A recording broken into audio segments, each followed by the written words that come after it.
Ms Owolade, you have provided a signed 40... Oh, apologies. Must be sworn in. Just like to stand and repeat the words after me. I do solemnly, I do solemnly, sincerely and truly declare and affirm declare and affirm that the evidence that the evidence I shall give that I should give shall be the truth, shall be the truth, the whole truth, the whole truth, and nothing but the truth. and nothing but the truth. Thank you. Take a seat. Ms Owolade, you've provided a signed 47-page witness statement to the inquiry dated the 7th of July 2025. That is UCPI 5038674 at tab A1 of the bundle. If I can just take you first to paragraph 13. Oh, excuse me. Are you starting the cross-examination? I'm going to allow you to make your speech. I'm just going to get you to confirm your statements. Yep.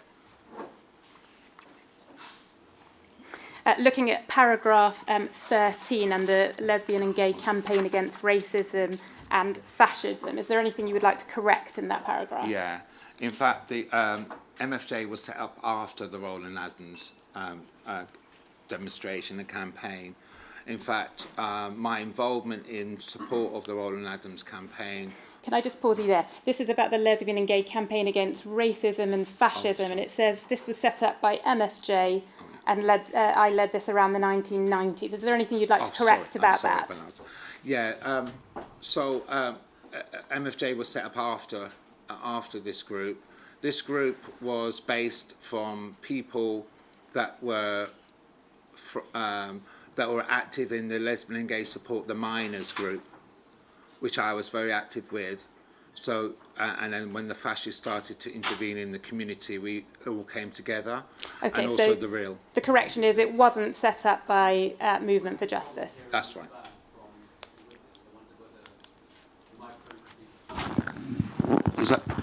Is that better? Thank you. You're welcome. Sorry, we do have trouble with technology here, I'm afraid, almost daily.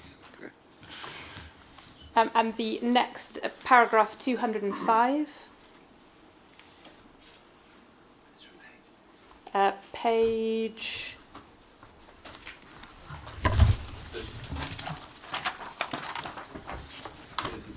33. Thank you.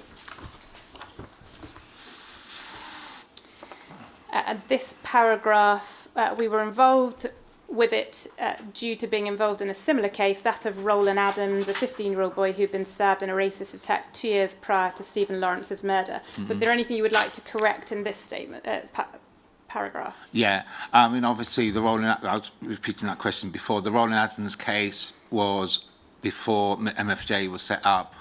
What our involvement in the Roland Adams campaign and support was two things: with the real, but also as the Black Lesbian and Gay group, which I was instrumental in setting up and was leading at that time. So it was those two groups that I was involved in. Thank you. That was related to the Roland Adams, not the MFJ. That's correct. Thank you.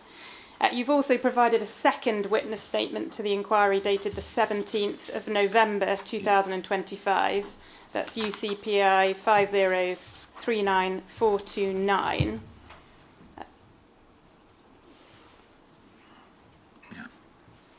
Can you confirm that the contents of both these witness statements are true and correct to the best of your knowledge and belief? Yes, they're correct. This puts the whole of both those witness statements into evidence.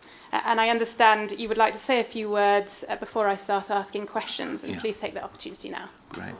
Well, firstly, this is about the fight against the fascist, racist terror that the Black and Asian community were being subjected to that time, and also the fight against institutional racism, about the racist deaths that took place, and also the deaths in police custody. So first, and this is what this is all about, so first I'd like to ask for a 1 minute silence for those people that were murdered by fascist, racist gangs or died in police custody.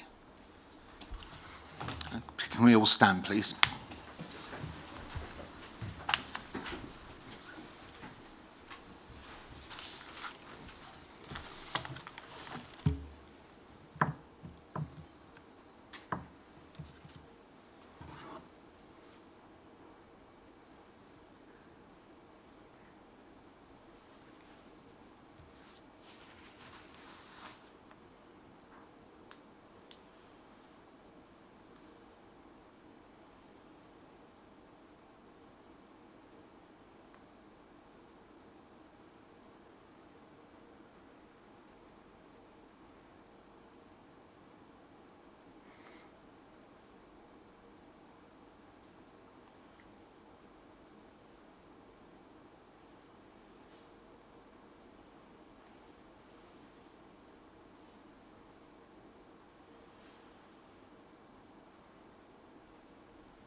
Thank you.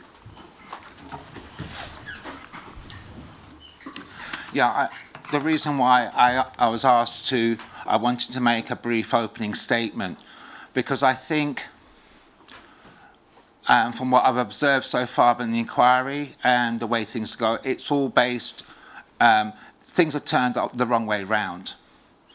So we are being asked to answer allegations from the police reports and their interpretations of our activity, and the question of whether we were subversive or we've caused violence, and the context of what we were up against and what we were trying to fight against is the violence from the fascists, who were enabled by the police, as they are today, allowed to organise fascist racist gangs in our community, and a fight against police brutality, the violence that we suffered as a community from the police.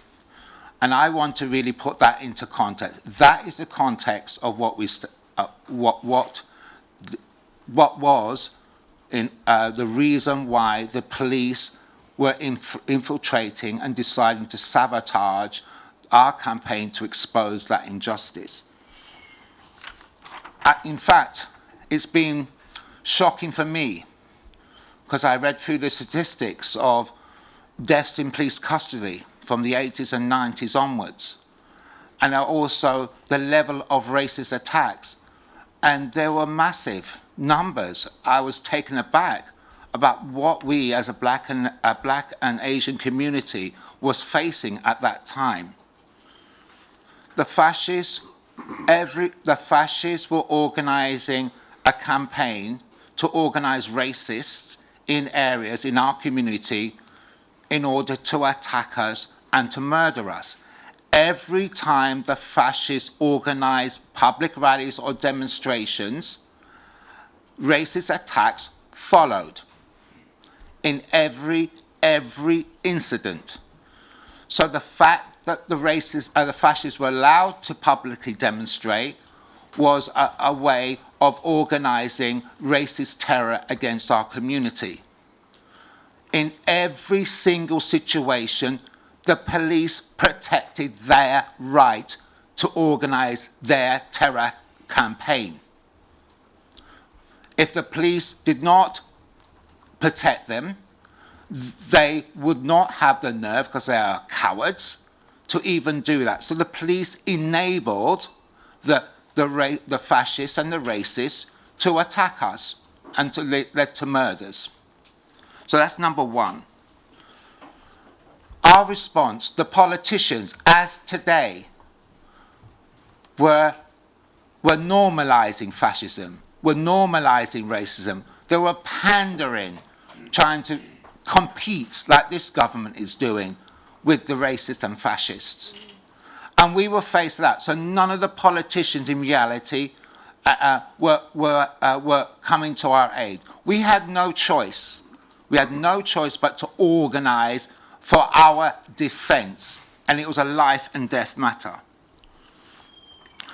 As I said, the response from the politicians, from the state, different actors, was to protect the fascist right to organise racist terror campaigns and to contain us. If you see all the videos of fascists having demonstrations, you see they are free in those events and we are contained and kettled. In fact, when we talk about the Welling demonstration, it was a police riot on us. That was the violence that we were suffering. I would say, looking back, and I'm grateful to Francis, in one sense, don't forgive him, for his disclosure, for his whistleblowing. Because when I read through his disclosures, of course, there was racist stuff and all that, and invasion, and you just look at that. But generally, it reminded me how powerful our movement was. And we were young people then, how the black and Asian youth were able to inspire hundreds of thousands of our community and obviously white youth as well to come to our aid to defeat the fascists and to challenge police racism. And we were successful. And that's one lesson to the current situation we face and the youngsters. My biggest, proudest moment is we can tell that story of how, despite all the things that were set against us, we were able to succeed in our movement, to stand our ground, to defeat the fascists, and to expose police brutality. And that's a message I want to give to the young people today, to help them so that we can fight and we can win. There's two other comments I want to make.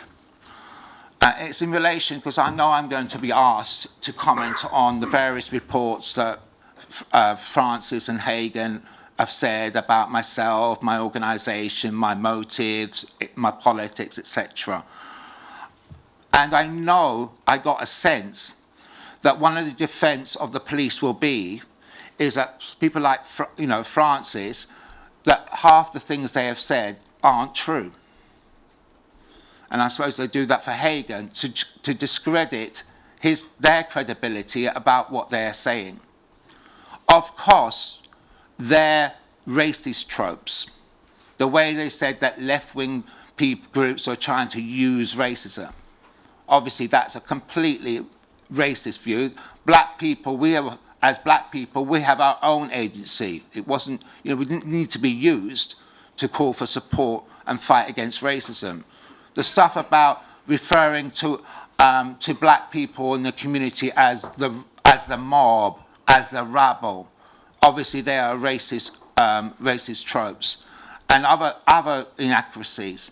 But in one sense, they are telling the truth, because they reflect the view of the state and the police, that black people are people that have no agency, and the only reason we do anything is because we have to be led by someone else, that we are a rebel. So they were telling the truth in their own terms. They were reflecting the view of the establishment as now, that the main concern around questions of racism and fascism is to contain the black community and to deny our agency. The other thing I want to talk about is they make certain allegations about subversion and undermining parliamentary democracy. It's kind of a bit of a red herring. The people that were really guilty of subversion and undermining our democracy were this squad who was interfering with our democratic right to protest, to organise, to defend ourselves against attacks, whether it's from the fascists or the police. So, in a sense, the allegations of subversion are in relation to them. Lastly, I wanted to say is, obviously, comments about who I am, assertions about who I am. I just want to state a short statement I want to say about who I am. My basic values were formed from the experience of growing up in an interracial working-class family in London and Leicester. Growing up in a family constantly concerned about questions of equality meant that I was raised a socialist. Socialism meant for me, as for other socialists, concern about the division between the rich and poor, support for the labour movement, fighting racism, sexism and homophobia. I had also learned that the equality was not going to be made real in this society without a fight. I had to learn that the fight for equality was both necessary and possible. I share with the great majority of black and Asian people the view, as real and important as the positive changes have been, too much of the change is largely cosmetic and superficial, leaving the roots of racism and discrimination largely intact, and many of the most pervasive racist habits of our institutions largely unchanged. The change that has been far more in words than in action, more in form than in substance. Thank you very much. Thank you, Mr. Owolade. Many of my questions will be about UCO HN81, undercover name David Hagan, codename Windmill Tilter, and I will refer to him in his undercover name David Hagan. Yeah. I will also ask you questions about UCO HN43, undercover name Pete Johnson, codename Howling Gale, and I will refer to him by his real name, Peter Francis. To assist you with questioning today, the topics I will be covering will include your activism and involvement in various groups, the aim and activities of these groups, and in particular the SDS suggestion that these groups were infiltrated due to the risk of public disorder and or violence, your knowledge and interaction with Peter Francis and David Hagan, Movement for Justice's involvement in the Stephen Lawrence campaign and attendance at the Stephen Lawrence inquiry, yours and Movement for Justice's involvement with Dwayne Brooks, reporting on personal matters about you and the impact the UCO's conduct has had on you. Let me begin with your involvement in activism, in particular during 1993 to 2008. And as I understand it, you've been involved in activism for a long time, yes. Getting involved in political campaigns before you left school, yes. And, for example, supporting the miners' strikes in the 1980s. Is that right? Yes. And then looking on to the 1990s and early 2000s, is it right that you were involved in anti-fascism, Yes. anti-racism? Can I just correct? I Please first do. got involved as a political activist in my secondary school when I was 14, and we were fighting the NF because I was living in Leicester. So my first involvement was organising with other students to protect us from the fascists. Thank you. Also involved in campaigns relating to anti-racism, Yep. supporting justice campaigns, Yep. rights of immigrants, Yes. rights of the LGBTQ community, That's correct. and trade unionism and workers' rights. That's correct. At paragraph 9 of your witness statement, you explain that the 1990s and early 2000s were one of the most important periods in UK history of a mass movement fighting successfully to expose the challenge institutional racism. Is Yes, that right? That's correct. And during this period, you were involved in various organisations, including the Revolutionary Internationalist League, That's correct. Kingsway Anti-Fascist Group, That's correct. Movement for Justice, That's correct. and the Lesbian and Gay Campaign Against Racism and Fascism. That's correct. And is it right you set this up to mobilise the lesbian and gay community against racism and fascism? Yeah, the fascists, the BNP, started to have an intervention in the LGBT community, based in a gay pub in East London. So that's when we formed to get them out, which we were successful. And what activities did you participate in part of that group? Okay, so we formed the group and we had regular meetings, we issued flyers, and then we had demonstrations outside the pub and demanding that the pub owners exclude these people, and also try to in a sense, we kind of said that the pub will either have to close down, so we was picketing outside. And then picketing outside that particular pub, and we were mobilising the community against it. And this is paragraph 14 of your statement, where you attended a men-only gay pub near Old Street. That's right. That was frequented by gay fascists, who you were trying to explain... drive them out. To drive them out. Yeah. Thank you. You were also a member of the trade union Unison, which you joined in 1990 when you started working for Lambeth Council. Is that right? Actually, it was NUPI, and then they amalgamated, but it's... Became Unison. Yeah, that's correct. Looking at the Revolutionary Internationalist League, when was that founded? 1984. And is it right that you were one of the founding members? That's correct. And over time, other members included Lewis, Karen Doyle and Tony Gard, is that right? That's correct. On average, how many members did RIL have during the 1990s and early 2000s? It varied, but up to 30 members. And we had supporters as well. And was RIL the British section of the Trotskyist International Liaison Committee or International Trotskyist Committee? International Trotskyist Committee, yeah, that's correct. And is it right that you would describe yourself as a Trotskyist? Absolutely. Could you briefly tell us what the aims of the RIL were? Our aim, we, through being Marxists and Trotskyists and looking at history in an objective way, that we knew that the capitalist society can't be reformed in order to give the real lasting equality that the population requires. It needs to change. We need to have a completely different society, not based on the elite owning all the property. And so there needs to be a revolution. But revolutions are not spurred by will. And so our tactics were that it required a movement for that to happen, and that defending democratic rights under the current system is absolutely essential, and that was our focus. And what types of activities were RIL involved in order to pursue that aim?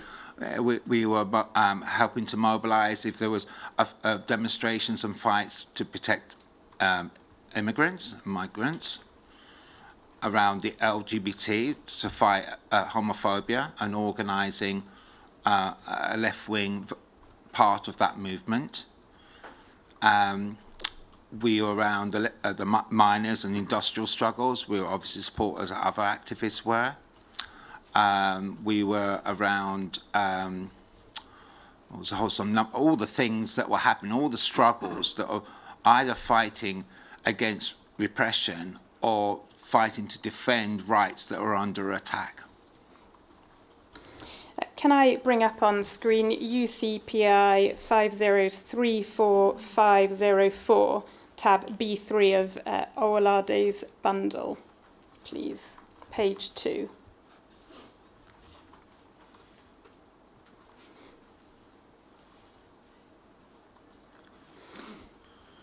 In fact, yes, if we can start with this page. I'm afraid it's very difficult to see, but I will do my best to explain what is on there. This is an information proforma of Peter Francis about you, dated the 3rd of December 1993. Oh. Firstly, do you recall Peter Francis? I saw him at the last session, I think last week, at the back, and he looked vaguely familiar. But I can't place him exactly, to be honest. But you will see in this document next to orgs, it says the Revolutionary Internationalist League and Kingsway Anti-Fascist Group. And then sorry, can you just expand this on here, the screen? Absolutely. Yeah, go ahead. Is that easier? Yeah, that's fine. Thank you. And then underneath that, you can see Associates, Lower Sawston, Privacy, Tony Gard and Lewis. Yeah. We know that you, Lewis and Tony Gard were in RIL together. Can you describe who they were to you at that time in late 1993? Tony Gard and Lewis? Mm-hmm. Oh, yeah, they were comrades and friends and close associates. And is it correct that you recruited Lewis into the RL? Yes. Not me personally. Not you personally, but you were part of the recruitment, were you? Yes. And what was Lewis's role in RL? The same as myself. Which was? Carrying out the work of our organisation and our interventions and policies and discussions about what we could do to make sure the movements that we're intervening won. And also Marxist study, because we were, we did study about history and stuff like that, so he was very active in that, yeah. And would you say the same for Tony Gard? Yes. If we look at page 2, paragraph 1, if we could zoom into that, please.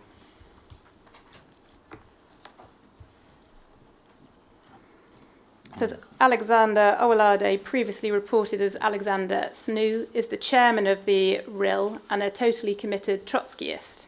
He's a very active and popular leader of the RIL and involves himself in all its activities.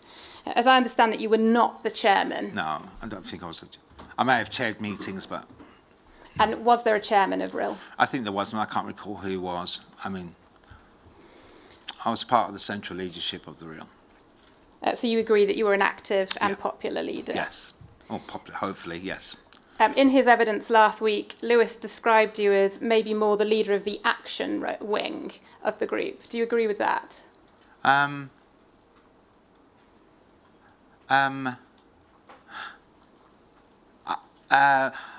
Okay. Yes and no. Okay. Do you want to elaborate? Or? Because, yeah, I was active and a public leader, but also I was very essential in the formation of the RIL and international discussions that you might not have been aware of. But what he said is true as well. The report goes on to describe you in paragraph 2 as overtly gay and effeminate. Yes. And he never shrinks from direct confrontation with the fascists. So I'll Yeah. come back to that in a moment. If we can move on to page 3, the first paragraph.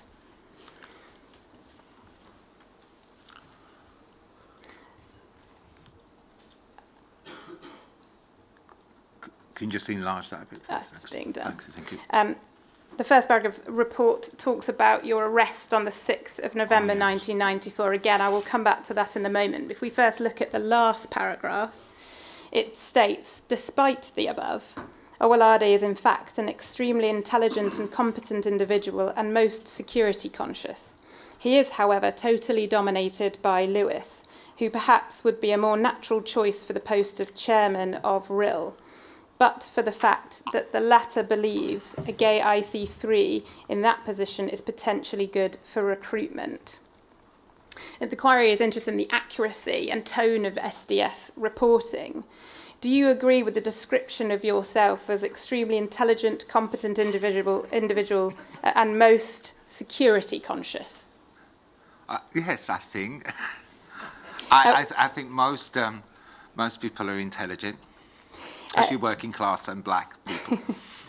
Looking at the security conscious point, Lewis suggested in his evidence last week that you were brave and very vocal in your opposition, but perhaps more concerned because you felt more of a target than Lewis personally about being physically attacked and were therefore very careful on any demonstration. Would you agree with that? Yes. Why would you say in particular, can you elaborate why you were so security conscious? I think in those type of mobilizations where we're dealing with an extremely violent situation from the fascists and we're mobilizing the community, and particularly black and Asian people, we have to make sure that we are secure and we're protected, that if the fascists attack us, we're able to defend ourselves. So that's true. It's obviously, when you're on these demonstrations, if you're black or Asian, you stick out. And the fascists are targeting. That still happens today when I'm on anti-fascist stuff today. But yes, I'm very. It's not just simply me, but the organisations that I belong to. When our priority, we're very conscious about maintaining the security of the people we mobilise. So that's not just me; it's everyone. And what do you say about the suggestion that you were totally dominated by Lewis? Well, he doesn't know that. And it referred to what I said before. These are the kind of racist tropes that he reflects. He's reflecting here, which is from the organisation that he's working on behalf. So obviously that's not true. And in terms of the accuracy of him being a more natural choice as leader of RIL, did you or any others consider that to be the case? Well, it wasn't the leader of the RIL. We had a collective leadership. Was race or sexuality a conscious consideration when deciding what roles of responsibility were given to those involved with RIL? And did sexuality or race play any part in who could join RIL? No. Looking back at page 1, paragraph 2, I don't think we need to show it, but the sentence that says, although overtly gay and effeminate, he never shrinks from direct confrontation with the fascists. The sentence gives the impression that you are comfortable being in a situation where a physical fight is taking place. What do you say about that in terms of your personal view on the use of violence? Okay, firstly, there's an implication that if you're a lesbian and gay, that you're somehow not courageous. Well, we had the Stonewall riots that started in 1968, showed you, and particularly the effeminate and the queens and the drag queens. We're a tough people. We have to deal with homophobia and attacks every day. So that idea that because I'm gay, that somehow it's unusual to be courageous. I think, yes, the thing about confronting the fascists, yes. The fascists have all my life is experienced attacks from fascists. And I'm very much, no, I'm not going to allow them to scare me. And I'm going to if they confront me, I'm going to stand up against them. And as a leader, that's very important, because if you stand up against them, that's when you win, because they are cowards. Yes, so I'm very, wherever the fascists are organising, I want to be there and I want to stop it. And was Rill's position on the use of violence the same as yours? Position of the use of violence? Yes, you've described... We don't have a position on the use of violence. In terms of what you've described as that standing up to fascists, as I understood your answer to be defensive. Is that right? Yeah, we have a position that we have a right to organise defence against violent attacks. Yes. Could we please have up Peter Francis's statement, UCPI 5036012, page 81, paragraph 489, please.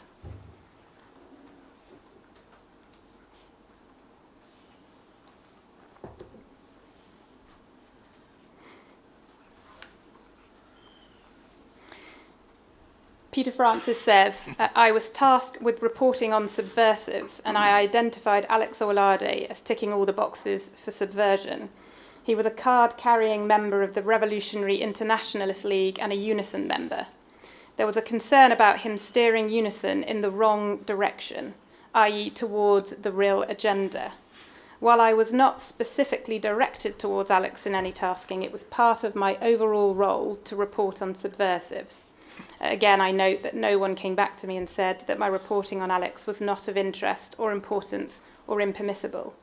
And this is Francis? This is Peter Francis. Okay. And looking at the Harris definition of subversion, which is activities which threaten the safety or well-being of the state and which are intended to undermine or overthrow parliamentary democracy by political, industrial or violent means. Would you consider yourself to be subversive following that definition? It's a bit of a trick question, isn't it? So I'll answer it in my own way. I think the state is, and the way it behaves to workers, to poor people, working class people, and black and Asian, that is subversive. It undermines our democratic right. I think the parliamentary system we have is not democratic, and I think most people can agree to that. You only have elections every 5 years. The parties, you have to have money to set up the parties. I don't see any of the parties in Parliament that represent me and the people, my community in any real way. I think being a member of the Unison as being subversive is a bit extreme. So I really, to be honest, I think the question is on them. Yes, I want fundamental change in our society. I want the equality to be permanent and not have to always be refighting it again like we've done so far. We had that struggle against racism, against the fascists, against anti-immigrant scapegoating in the 80s and 90s, and we succeeded to some extent, but we're repeating the struggle now. So I do think the system fundamentally is not fit for purpose, to be honest, and there needs to be a fundamental change. I think I don't think parliamentary democracy is fully democratic. I think there's a much more democratic way to proceed. So that's my general view about the system we live under.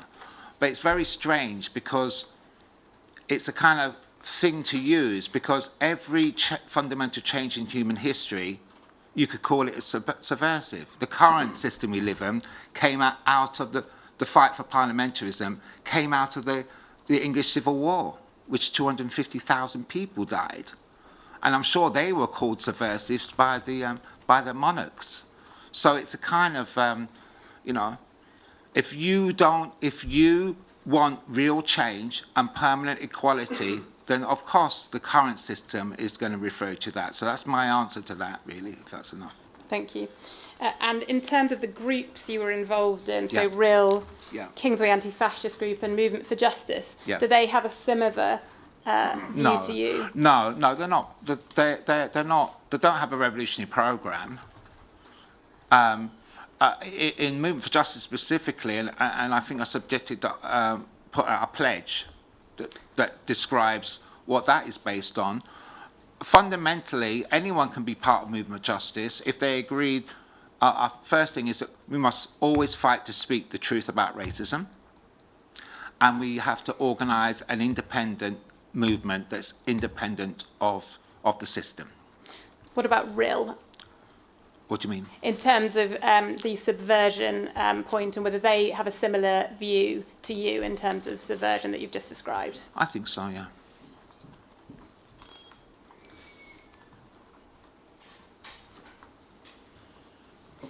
In this paragraph, Peter Francis records a concern that you've identified about you steering Unison in the wrong direction towards the RIL agenda.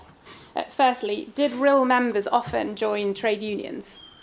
It's a requirement, being a real member. If we're fighting for the oppressed and the working class, then we must be in their organisations, helping to build those organisations to protect their interests. So it's a kind of a requirement. For me personally, I was brought up in a socially minded family, and to be in, when you go to work, it's like wearing a seatbelt. You're in a car; it's automatic. But we. And if it was suggested to you that you or other members of RIL join trade unions to advance RIL's revolutionist agenda, i.e., a more extreme or far right left-wing stance, what would you say? Well, trade unions aren't revolutionary organisations. They're organisations that are organised to fight on the issues that workers face. No. So we will fight, like other left activists, to make sure that our union really does fight for the interests of our workers and not just be kind of cosy with management. I was very militant. I was seen as a militant leader, meaning that I stood up for the members, and I fought management on behalf of the members, and particularly around the question of racism, which is a big fight we're having the trade unions. So it's all misconceived. Unions aren't revolutionary organisations. And do you think that RIL had the capability to undermine or overthrow democracy? Well, no, not now. Moving to the Kingsway Anti-Fascist Group, staying with Peter Francis's statement, could we have at page 45, paragraph 268?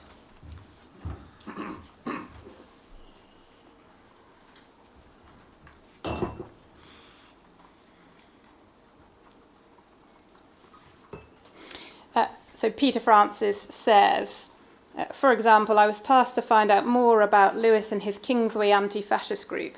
Once there, I identified Alex Owolade, Privacy, and Tony Gard as the core organisers, and got to know everything about them as part of my role to monitor and report on subversives. There was only one special branch file already in place about that group for Tony Gard. I pulled his file and reviewed it. I deemed Lewis, Alex, and Privacy worthy enough subversives to have their own files, which were then created at my request. When did you become aware that a special branch file had been created about you? When I was this statement was disclosed to me recently. And what was your reaction to knowing about that and being spied on? Two reactions, to be honest. I kind of giggled, and also I think it really is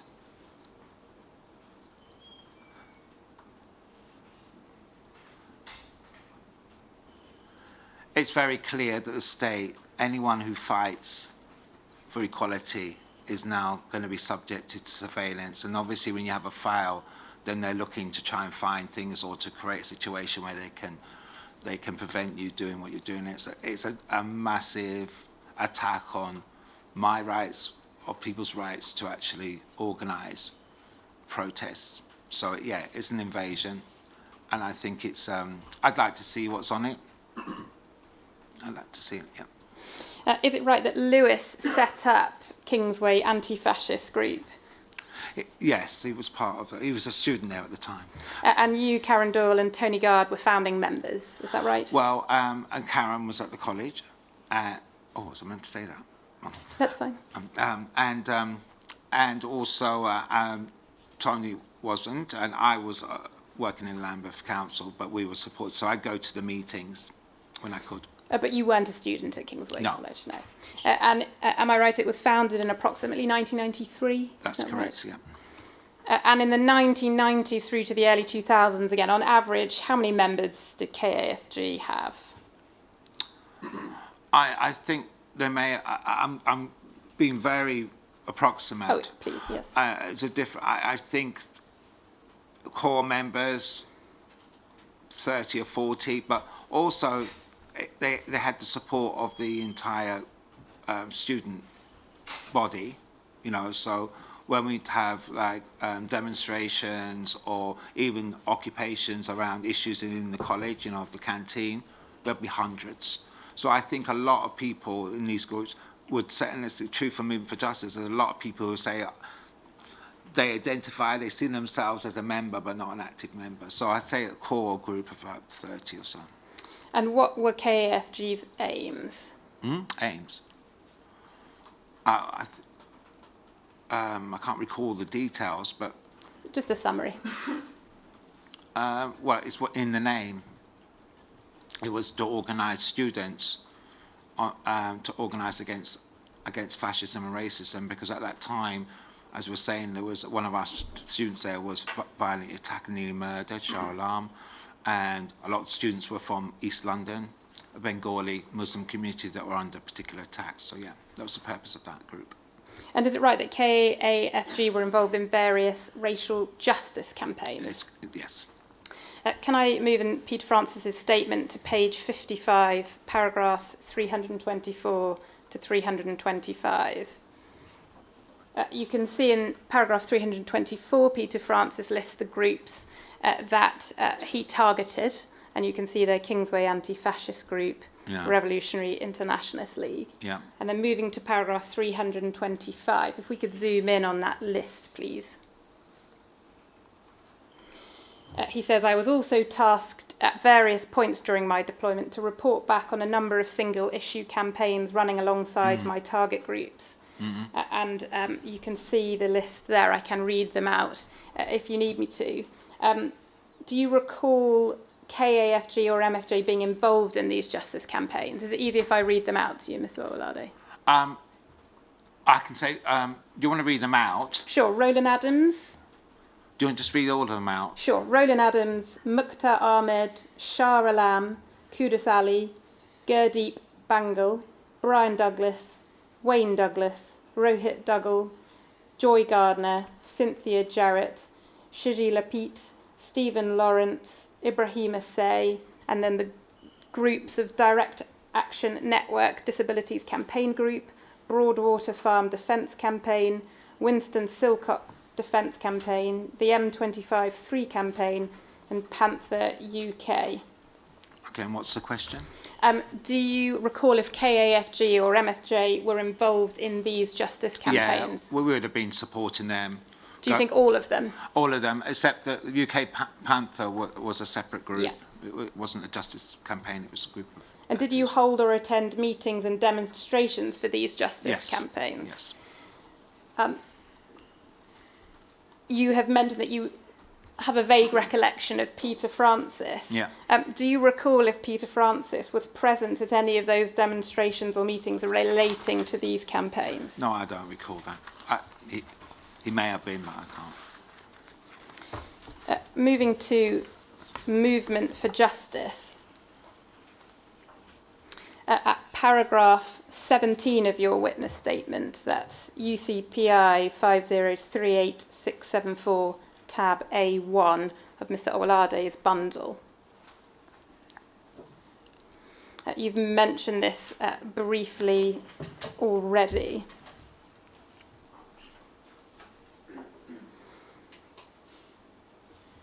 MFJ was formed around 1995 and stemmed from the Kingsway College anti-fascist group. Shah Alam, a Bangladeshi student at Kingsway and member of the anti-fascist group, was attacked, stabbed and left for dead by a racist gang in Poplar, East London. That campaign around the attack on Shah Alam led a group of us to discuss the need for a new, wider anti-racist organisation, and this in turn led to the setting up of MFJ. Is that right? That's correct. And again, were you one of the founding members of this organisation? That's correct, yeah. And again, was that alongside Lewis, Karen Doyle and Tony Gard, among others, but please don't mention the names. That's correct, yeah. Who led this organisation from its formation? It was a number of us. It was a collective leadership. So a number of us. So the people you've named already, and there were some people from the Kingsway group. And do you continue to be one of the leaders of MFJ I am, to date? Yes.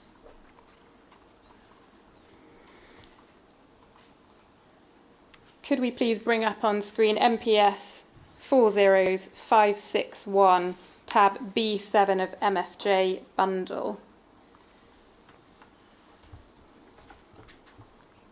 Just enhance it a bit, just enlarge It's it. the first paragraph. This is a David Hagel Intel report regarding an MFJ meeting on the 1st of October 1997. And it's the very last bit of that paragraph where it says Alex, and your name spelt incorrectly, was in the chair but clearly deferred to Lewis and Karen brackets white female. Do you recall this meeting? Not really. And did you defer to Lewis or Karen white female? Right. It's like I referred to the whole theme, the way this is approached. I always consulted. We were a collective leadership. So I always consulted with my colleagues, and we do that before meetings and during meetings.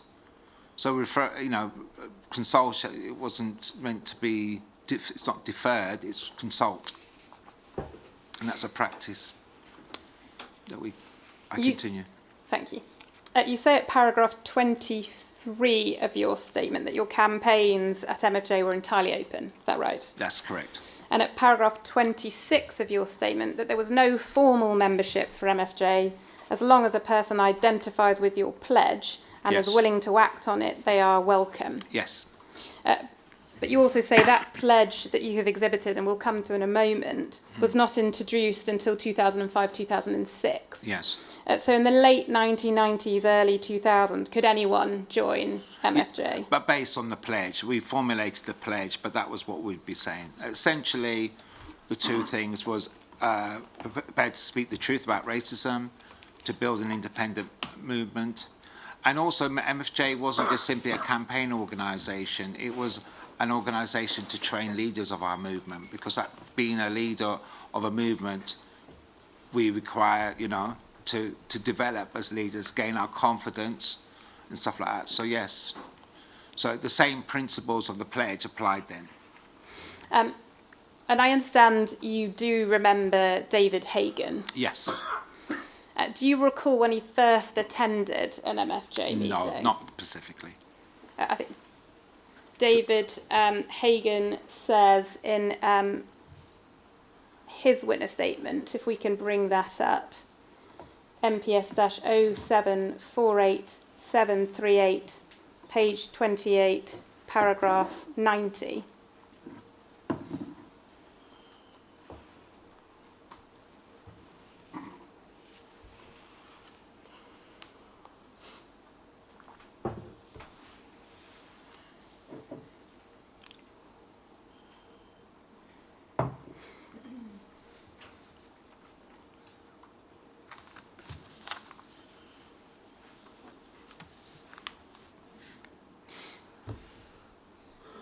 I'm sure we'll get there. Do you need the reference? I can go with that. It is. Right, thank you. I believe that my infiltration of reporting on MFJ lasted from 1997 until my deployment ended in 2001. Does that sound about right? Yeah, correct, yeah. The inquiry should keep in mind that this was a front organisation for the Revolutionary Internationalist League, which sought to leverage justice issues both as a recruiting tool and also to break down the relationship between the public and the MPS in order to create the conditions for a revolution. Is it whose statement is this? This is David Hagan's To this inquiry. First, what do you say about David Hagan's suggestion that MFJ was a front for RIL? No, I mean it's not obviously, but the RIL was part of the leadership of MFJ. We were always open about our organisation.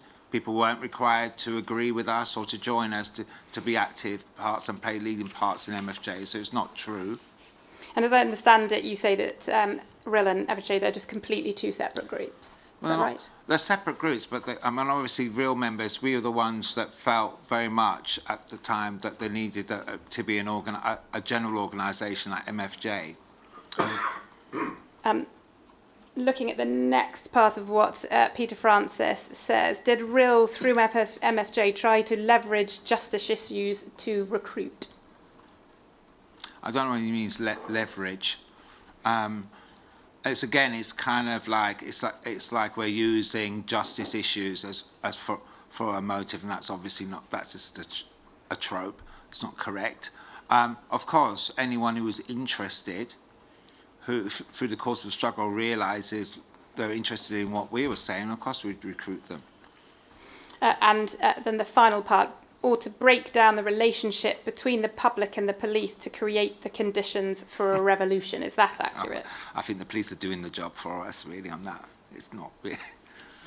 We don't need to get it up, but at paragraph 46 of your witness statement, you say that MFJ was set up in order to have more freedom and movement to speak the truth and focus on racism. Can you please explain what you mean by this? And it's a lot of reasons, but before MFJ was formed, the movement was very much based on single issue cases, and we felt at the time, just assessing that situation, that there had to be a movement that contained all of them to be really effective. Having one-to-one campaigns, separate campaigns, was not working. I think so that was one thing, the reasons why Movement for Justice was formed, was to be a focus for that. The other thing, it was very clear that most of the people in the movement, they don't have the privilege of an elite education, of a sense of feeling confident, and that there had to be, and to be leaders, we had to have an organisation that developed us as leaders. Thank you. If we could get up the MFJ pledge at UCPI 5038667, tab A4 of Ms. Owolade's bundle, please.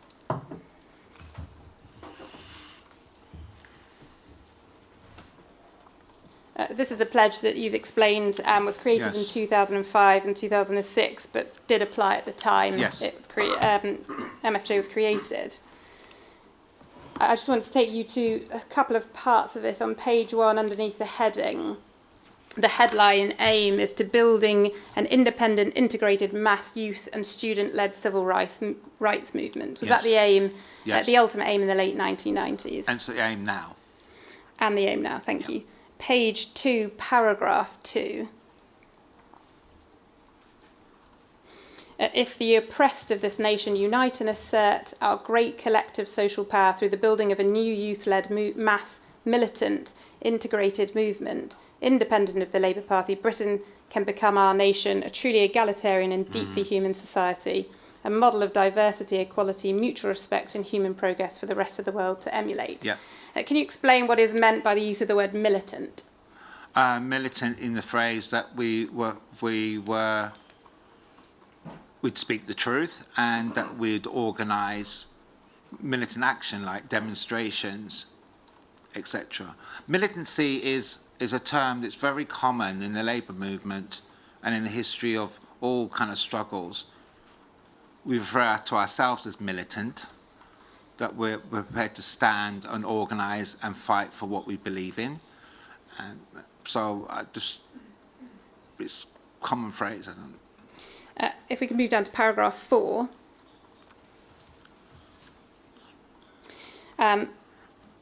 You describe an integrated mass actions that Yes. unite poor, working class and middle class white communities with Yes. black, Asian, Muslim, immigrant and other oppressed communities in a single movement. Yes. For our shared demands are the only way to break down the racial and ethnic divisions created by ignorance, fear, mistrust and segregation. Yes.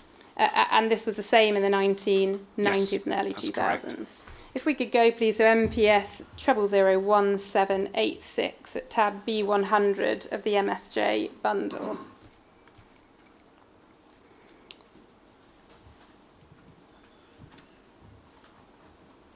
This is a David Hagan intelligence report about MFJ's Civil Rights March in London on the 7th Oh, yes, I remember of that. February That's great. 1999. You can see it was estimated about 500 people would attend. Do you recall this march? Yes, very And well. Were you were present for it? Oh, yes, we were part organising. It was more than 500. If you go to the bottom of page 1, the final paragraph that goes into page 2.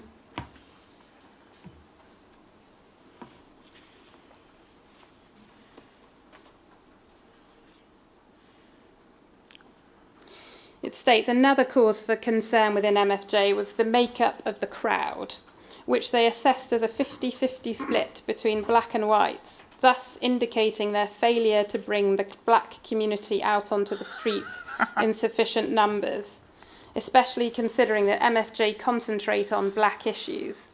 Indeed, the angry young blacks seem less than interested in a civil rights movement, and as such, they are unlikely to become involved in it. Again, looking at the accuracy of the reporting here, is it accurate that MFJ thought that there had been a failure to bring the black community out onto the streets for the march? Well, firstly, I remember that Civil Rights March, and it was really integrated. We were absolutely pleased, and the black and Asian part of that march was active as being part of that dynamism of the march. I think it was one of the great. I remember that demonstration. We were absolutely pleased. The response from the local community and the black community was really great. I think the rest of what he's saying is just. It's just. I mean, that's his assessment. I'm not going to comment on that. What is your reaction to the suggestion that the angry young blacks seem less than interested in a civil rights movement? Angry young black. It says it all, doesn't it? No, I know, particularly of the black youth in Brixton that I lived with, right? You know, they were more than willing to be mobilised, and when we had the Don't Walk On By, which they took up, so we had a lot of authority and respect. You know, and I think the black youth at that time, they really rose to the occasion, you know, and so, yeah, so this is just all racist rubbish. At paragraph 21 and 22 of your witness statement, you say that the Movement for Justice campaigned actively, particularly in the Brixton area. Yeah, that's correct. And issues such as police brutality, Yes, deaths in custody, yes, the scapegoating of asylum seekers and immigrants, Yes. and the system of raised detention and deportation. yes, I think we've identified MFJ also supported single issue campaigns Yes. and racial justice campaigns such as Roger Sylvester, that I think Yeah. you've referred to in your witness statement Yes. at paragraph 12, and the Stephen Lawrence campaign. yes. What type of activities did Movement for Justice involve itself in to pursue its campaigns? We'd have public meetings. We'd organise, like with the Derek Bennett police murder, we'd organise worker community tribunals, which we'd done. We'd have petitions, demonstrations. And also we'd also intervene in or mobilise for, you know, council meetings when an issue was coming up, make representations, and in the local police consultative body. I want to turn to David Hagan's involvement in Movement for Justice. Mm-hmm. You accept at paragraph 30 of your witness statement that he must have joined Movement for Justice around June 1997. Is that Yeah, right? yeah. please could you describe what you recall David Hagan's involvement in Movement for Justice to be? He'd come to the meetings. He was an active member, so he'd come to our events. He could be relied on to come to our events, you know, whether pickets or demonstrations. That's all I really recall from him. Yeah. Was he part of the leadership team? No. And did he take part in meetings and demonstrations where he put forward his views as to the types of things that MFJ should be doing? I don't recall that in the meetings where everyone came up with ideas. We might come up with, because we'd come up, if there's anything to agree on, policy or actions, we'd draft a proposal, we'd take it to our meeting, and everyone in the meeting would discuss it, and then we'd take a vote. He may have had some input in that. Nothing I recall around that time was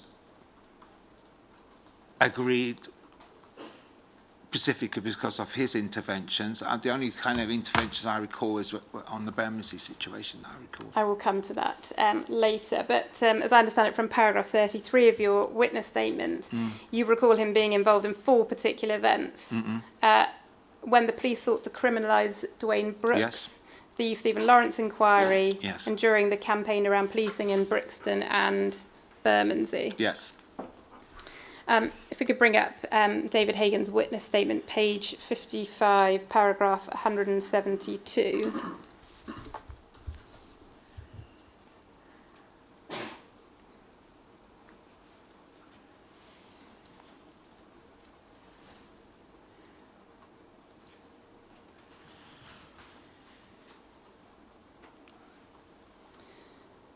Says here, during my deployment, the following would have considered themselves as comrades or close friends of David Hagan.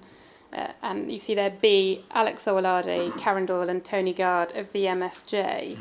Did you consider him a close No. friend or comrade? No.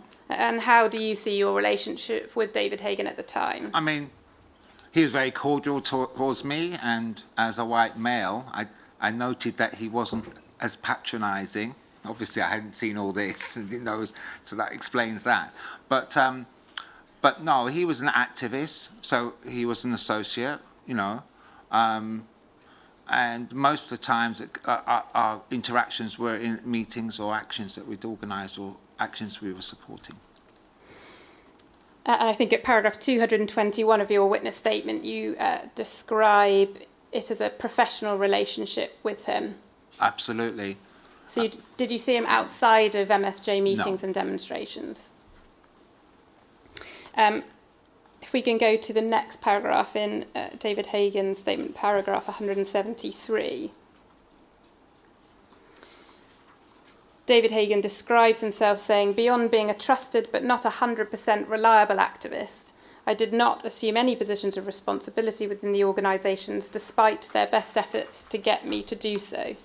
I did not assume any position of trust personally for any of the individuals with whom I came into contact. Would you describe David Hagan as a trusted but not 100% reliable activist? I'd just say he was a reliable activist at the time. And did you or anyone else in Movement for Justice ever seek to persuade David Hagan to assume any position of responsibility in Movement for Justice? I don't recall that.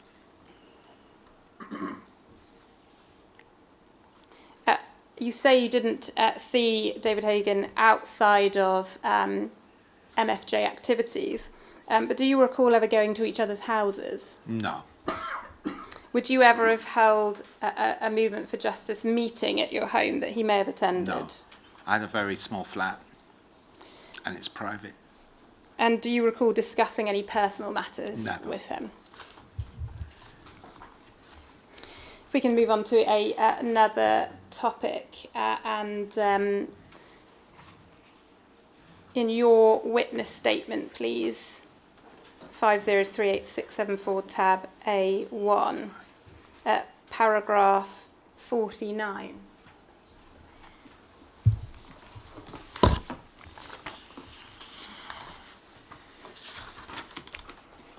Page 9.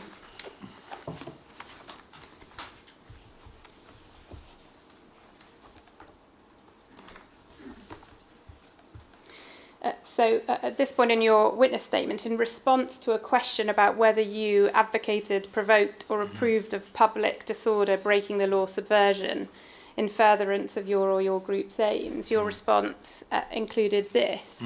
If you look at history, the abolitionist movement in the UK and US, the suffragettes, the trade union movements and the fight of black, Asian and immigrant youth, we took inspiration from these types of successful movements. Yeah.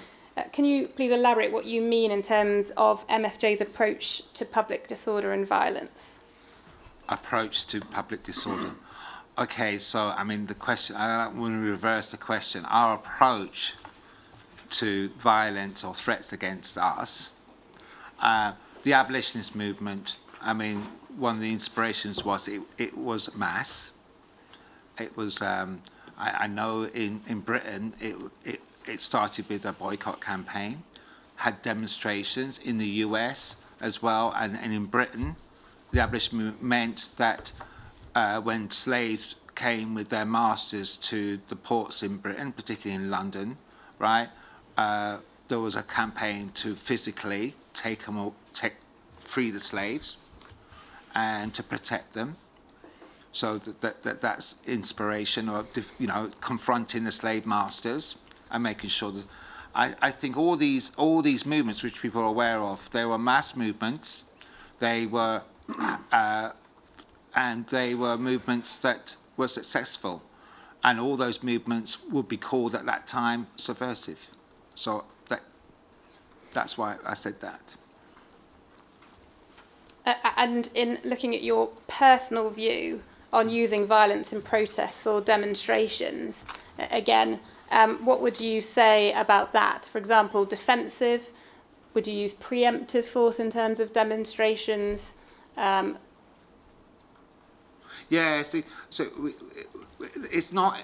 I've never had a discussion that we were going to use violence as a tactic. What we do is, we're not going to go out to cause violence for violence sake, but we know that our opponents are violent, so we would organise defence of them and prepare. We would know before going to an anti-fascist mobilisation that we had to make sure everyone was together, that we had stewards. So that was preemptive the violence that we were going to face either from the police or the fascist. So that's. Does that address your question? Yes. Could we have up MPS 074402 B17 of Mr. Owolade's bundle, please?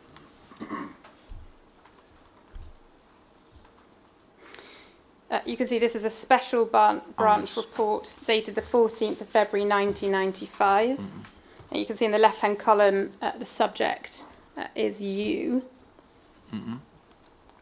And paragraph 1, it explains this report deals with comprehensive inquiries conducted in respect of Alexander Owolade, also known as Alex Owolade, chairman of the Revolutionary Internationalist League and an active member of both Youth Against Racism in Europe and the Kingsway Anti-Fascist Group. Is it right that you were not, in fact, a member of YRE? No, we were a separate group, but we worked together. And we had some difference, particularly around the role of black leadership, but we worked together on demonstrations, and we'd have discussions in meetings. But I was more of a member of Movement for Justice than YRE.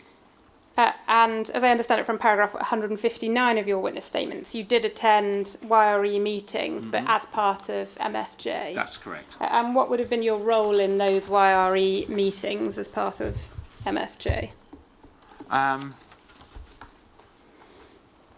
Would be to, if it was discussing actions or demonstrations, would be working with them as other organisations to make sure those demonstrations are successful.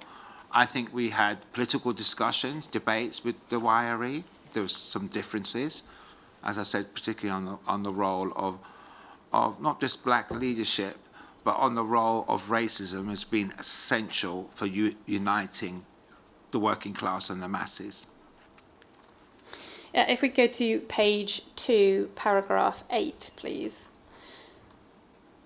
Owolade next came to notice on the 6th of November 1993 on the occasion of the annual general meeting of the British National Party, BNP, when he was part of a committed left-wing contingent of about 100 persons, including the Anti-Nazi League and YRE, who were out to try and prevent the AGM taking place. For reasons which remain unclear, a fight broke out between British Transport Police officers and a number of left-wingers on the platforms at Baker Street Underground Station, during which Owolade was seen swinging his placard at police and trying to grab hold of an unidentified demonstrator in an attempt to prevent him being arrested. Owolade was arrested and subsequently charged with obstructing police. At Highbury Corner Magistrates Court on the 2nd of March 94, the case was dismissed and he was bound over to be of good behaviour for 12 months in the sum of £100. Do you recall this arrest? Yes, I do, yeah. Did a fight break out, and do you recall why?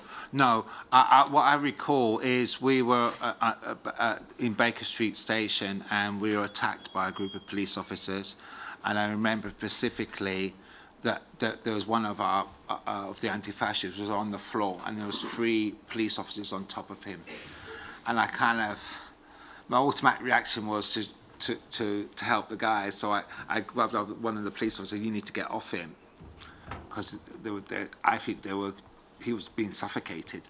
So that's when I got arrested. You say you were attacked by police. Mm-hmm. What instigated that? Can you recall? Well, we were trying to challenge that AGM meeting. We wanted to kind of disrupt it in a sense, and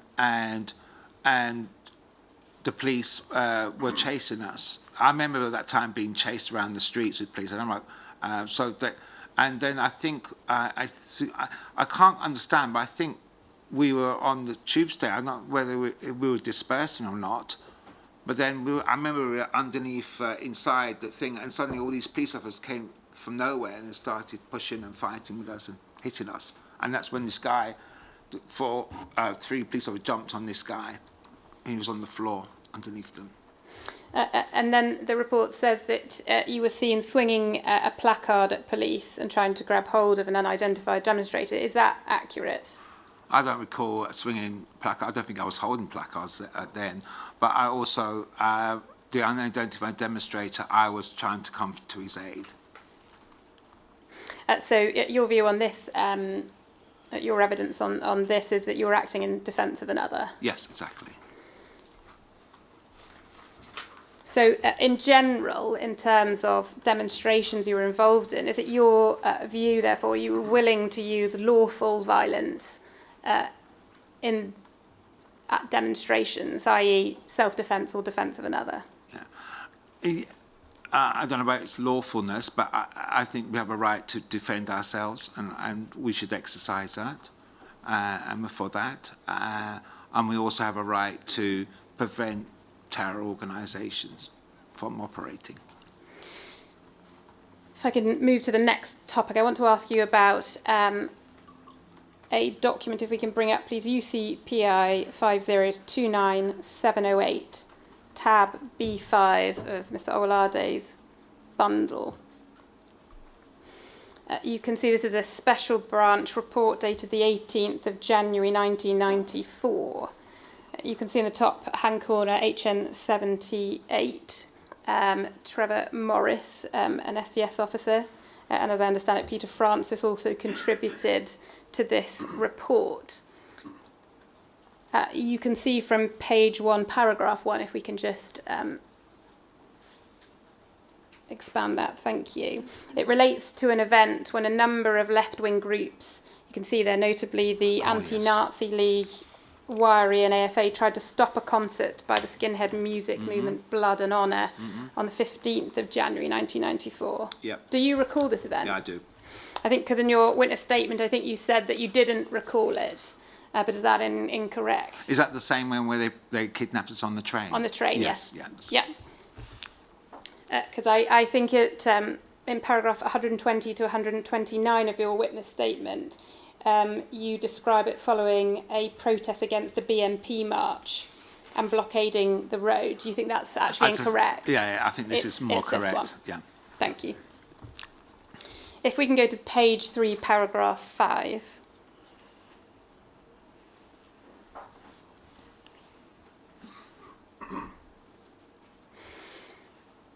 You can see here it says, a group of about 100 comprising members of the Kingsway Anti-Fascist Group under Lewis, Wiry, the Revolutionary Internationalist League, RIL, and Militant went to Old Street Station in small units of about 5 activists to oppose the Blood and Honour gig.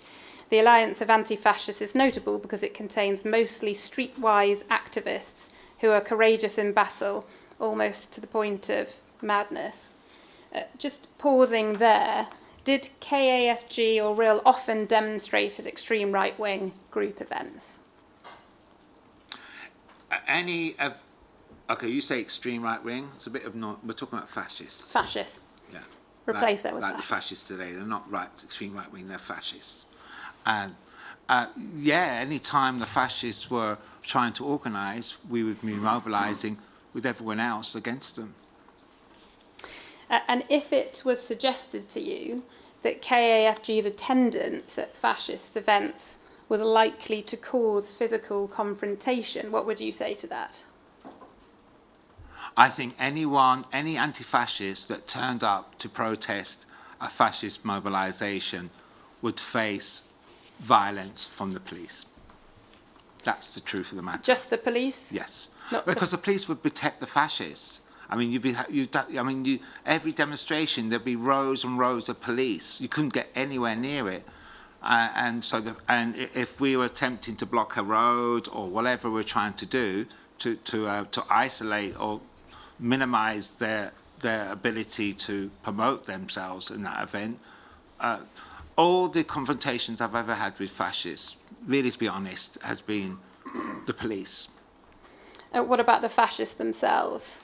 Yeah, on individual things when they're by themselves, obviously, I can't recall specifically, but there's been situations where we've come away from an anti-fascist event, or I've been in a situation where I've seen a racist attack and I've intervened, and they've tried to attack me. And when faced... And when I was younger as well, in Leicester, we had an NF family next door. And we had a lot of physical confrontation. Well, they defending ourselves, and they, at one point, shot our windows out with a shotgun. But we stayed there, and they left. Sorry. Looking at those events that you've described, when faced, you say, with physical confrontation from the police or fascists. Yes. What was KAFG's attitude to being involved in that physical confrontation? Well, we would defend. As I said before, we would be organised in a way to protect ourselves from those attacks. And in protecting yourselves, would members of KFG respond in a physical way? Yeah, if you're getting attacked by someone, then you would respond physically to it. How else can you respond to it? Looking back at the report and the reference to the groups containing mostly streetwise activists who are courageous in battle, almost to the point of madness, is this an accurate description of the groups you were involved in? Well, I'd say, I remember that day, there was hundreds of us. And what I specifically remember that day that was really inspiring was a lot of the white local youth came and joined us. So, yeah, on the question of being mad, I refer to my opening statement. All my response is that it's just their racist interpretation or stuff that they are. That's his assessment. If we go to page 4, paragraph 1.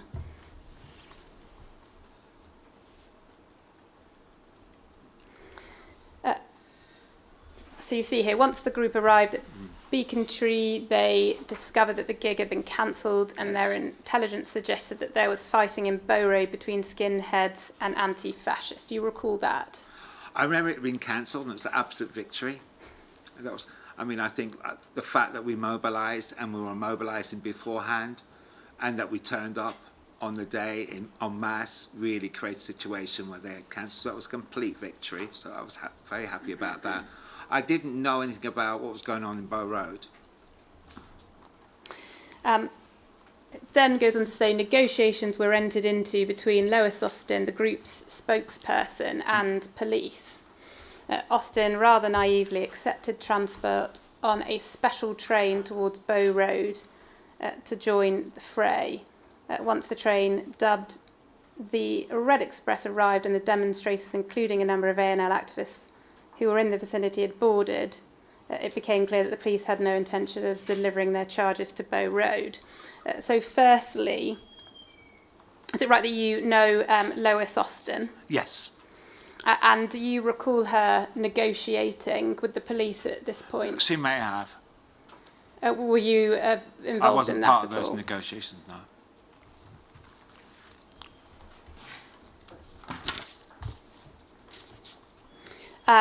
You say at paragraph 122 of your witness statement that you were directed to the train by police. Is that? Yeah, we were told, and it may have been stewards as well, told, because we were dispersing, that we should direct you to the station to disperse. And did activists do that? Yes, we all went on. I mean, I didn't know it was a special train until we got on it, and it wasn't stopping at any stations.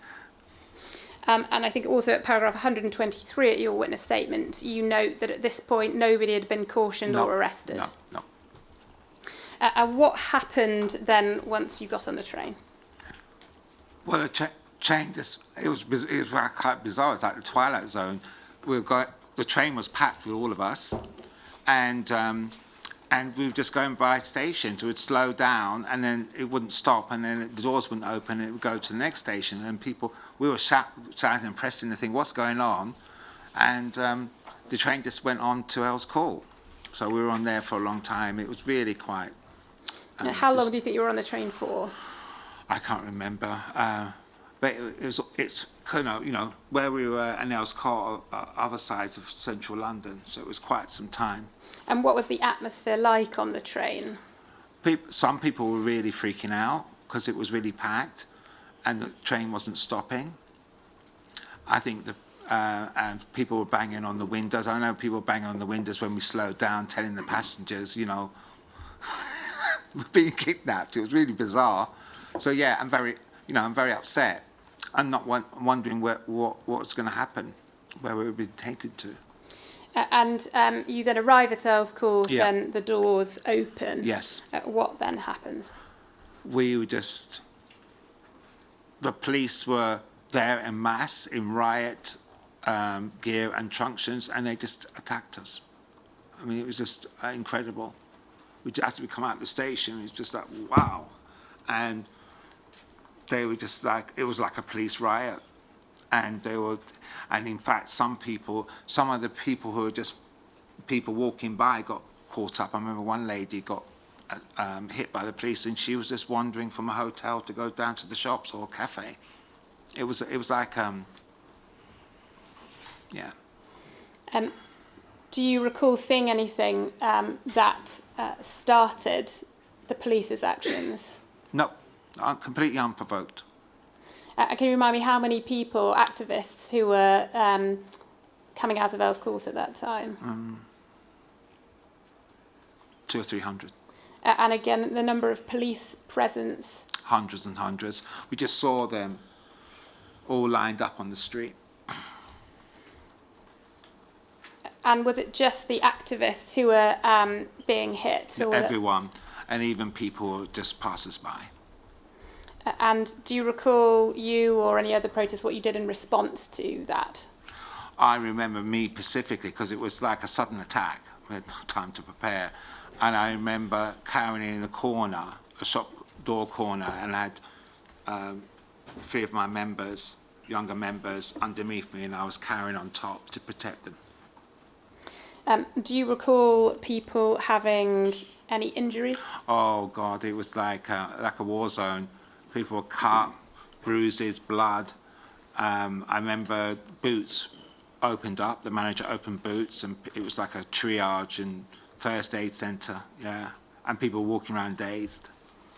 At paragraph 127 of your statement, you mention a friend of yours, Lois, who was beaten badly. Was that Yeah. Lois Austin? Yeah, she beat around the head. I thought they were trying to kill her. And you say she suffered a permanent brain injury. Are you sure that that was the extent of the head injury? I'm not too sure, but I had, and if I'm incorrect on that, that's fine. But I know she suffered as a consequence. That level of beating. And is right, she then had to go to hospital. I don't know what she did after that, but I know.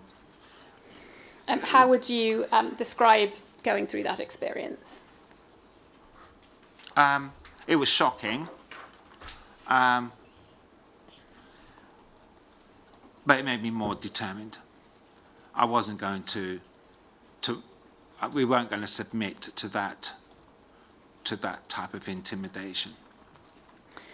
And at that time, how did this incident affect your views towards the police? It just confirmed. I mean, as a black person and a young person, particularly under that, police violence towards you is commonplace. You know, I've seen it, and I've got friends and associates who, when you get stopped by the police, and they're very quick to be handsy, they're ready to start any excuse to start to physically attack you. So I'm not surprised. I felt that was a bit of an overreach. I thought the police were punishing us because we were successful at closing down that fascist gig. I'm going to show you a photograph. It's UCPI 5036031. So I don't think there's a copy in your bundle. I'm afraid it is not a great photograph. If we could just zoom in on the one face that we can see. Not ideal. But as I understand it, this is a photograph of Peter Francis at the time. Do you recognise that face? Are you sure it is? Because actually now I've seen it, it looks like, I won't mention his name, it looks like one of our comrades. Anyway, I don't know. And again, this may be something you can't answer, but can you say if this looks like, if we can zoom back out, a photo of the day of that incident at Elscourt Station? Can you comment? No, I can't tell that. Do you recall if Peter Francis was there on that day or on the train or involved in anything at Elscourt? I don't recall, but I wouldn't be surprised if he was. So I appreciate it's only 11:20. It may be a convenient time to break. I can, of course, carry on, but if the stenographer would If you're moving on to another topic, then it is convenient. Thank you. Yeah, right. We'll break for 15 minutes.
Thanks, sir.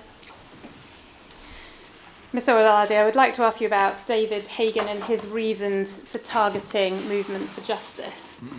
If we could have David Hagan's witness statement up, please, page 30, paragraph 94. MPS 0748738.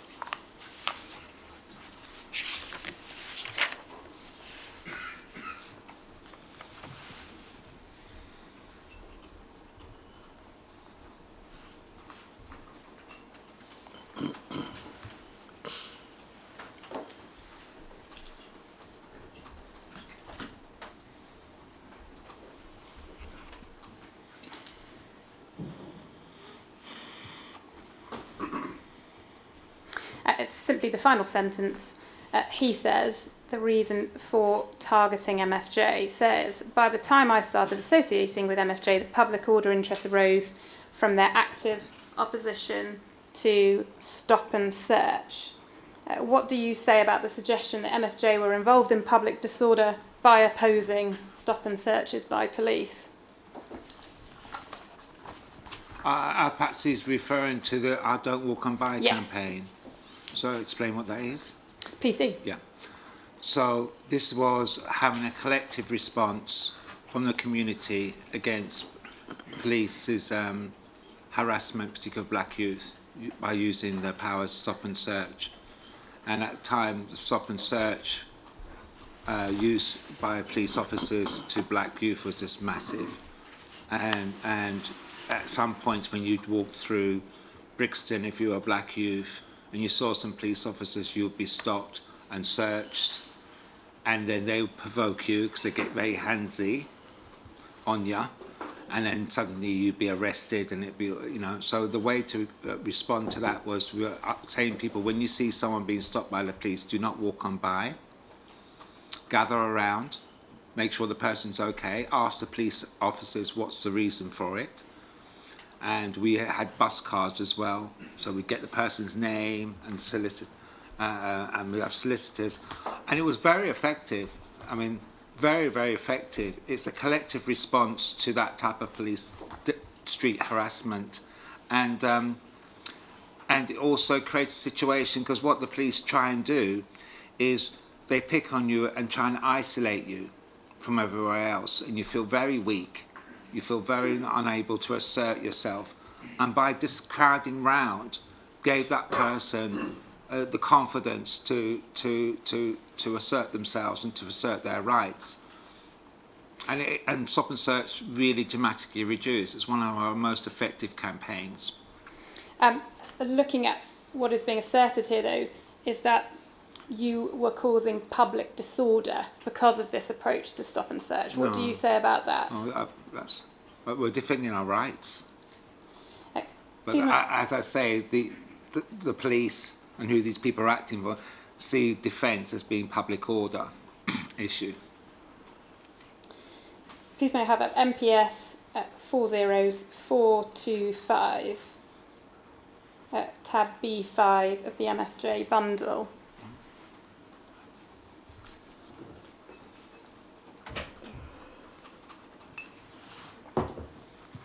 This is an intelligence report about a Movement for Justice public meeting at Brixton Recreation Centre on the 26th of June 1997. So from the timing, it looks in and around the time that David Hagan joins Movement for Justice. And you can see page 1, paragraph 1. As you can see, they have a public meeting to draw attention to what they deem to be police harassment. And then moving on to paragraph 2. This, as I understand, is you making the main speech. Yep. Could we have all of the bullet points underneath as well, please? And this is you saying, he stated that the objective of the movement was to stop police harassment of the black population in Lambeth, Yep. specifically harassment of young black men. Yep. Owolade presented a series of proposals to the meeting, copy attached, which he elaborated on in his address. What he is calling for is continued publicity of death in police custody and incidents of harassment, mobilisation of the local black population to challenge police physically when stops are carried out on young black men on Lambeth streets, thereby forcing the police to withdraw. Owolade argued that organised resistance would lead to no-go areas for police. He added that an estate or area should be designated to become the first zero police tolerance zone, suggesting that the Loughborough Park or Stockwell Park estates would be suitable. I think you've already indicated that MFJ considered these stop and searches to be police harassment. Well, they were, and we did. We wanted the zero tolerance, particularly in Lambeth and Brixton, of police harassment. Yes. The first point I want you to comment on is the suggestion that you were proposing to challenge police physically when stop and searches were carried out on young black men. Do you recall saying that at this meeting? No, we were talking about, I do recall, that's when we were launching the Don't Walk and Buy campaign, which I've described. Yes. So just for clarity, where it says here that you, in this speech, said that you proposed challenge police physically, do you recall saying that? No, I don't recall using those words. But I just want to be clear that we're talking about Don't Walk and Buy was an intervention, a collective intervention by the community members to stop police harassment of our young black people. But are you saying not physically? Well, physically, we're there physically. We asked that people should surround and gather up physically. We used to ask, that, as members of the community, we'd say firstly to the person we stop, are you okay? So they know. And then we'd turn to the police officer and say, why are you stopping this person? We'd challenge the police and ask them why on what basis they stopped this person. And in most cases, when that happened, the police withdrew because they had no good reason. And when you say surround the police, yep. Can you explain multiple people, enclosing the police around them? How would you describe that? Okay, so one thing, in a sense, the Don't Walk and Buy, this idea, the Don't Walk and Buy perspective of people stopping when they see particularly a young black male being stopped by police or any youngsters, because the police were stopping school students and hanging and searching them on the street corner. People were doing that. People would do that naturally, stop and say, what's going on? What we want to do is to give that a much more organised and more collective response, which happened. So yes, we would be gathering around them. Physically, I mean, we can't... I don't recall a situation where... No. Anyway, it's strange because the way they're posing it and the way I pose it is too different. They're kind of different planes. But I'll just say, yes, we were physically wanted to give physical support for that person. And that meant gathering around and asking people to stop and demanding of the police to explain their actions. And so I'm clear on understanding your evidence. Did you propose a zero police tolerance zone? Our campaign was for zero tolerance of police racist harassment. And so what was the intention with this proposal? Of a zero tolerance of Yes. police racist harassment. Exactly what it says, a zero tolerance and preventing that from happening, creating a climate in the community where the police felt they couldn't do that. In terms of this zero police tolerance zone, were you saying the police Sorry, would can I not be correct you? allowed in? Can I just correct you? Please do. Okay, so that's what he is saying, or who that person is, zero tolerance. Well, I don't recall the exact phrase, but we were arguing definitely for a zero tolerance of racist police harassment. And if it was suggested to you that this was an unlawful approach, what would you say? What, to assert our rights? In a physical manner? Well, it's not unlawful. Because every time that was done, the police responded. When you ask police what they're doing, they have a duty to explain it themselves. So I don't see how it was illegal.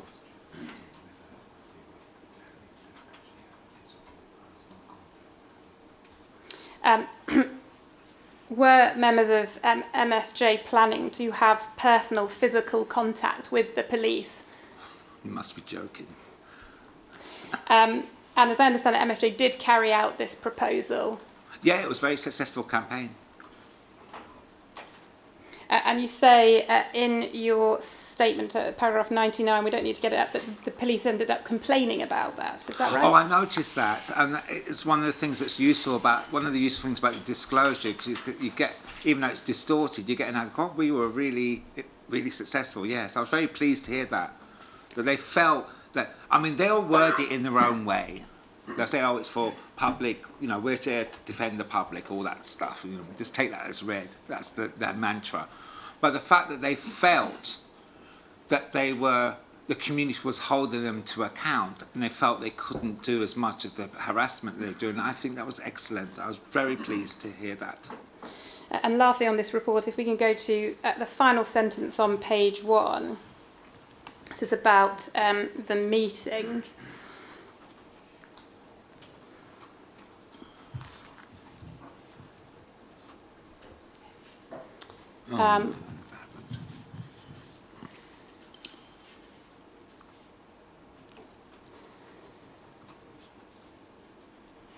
I think it goes into the second page. Here we go. It was quite clear that the black element of the audience saw all white people as part of the problem. The organisers of the meeting noted this, and they gave out leaflets only to the black members of the audience. Is that accurate? Never. And it's not. None of that is accurate about describing black people in the meeting, and our approach.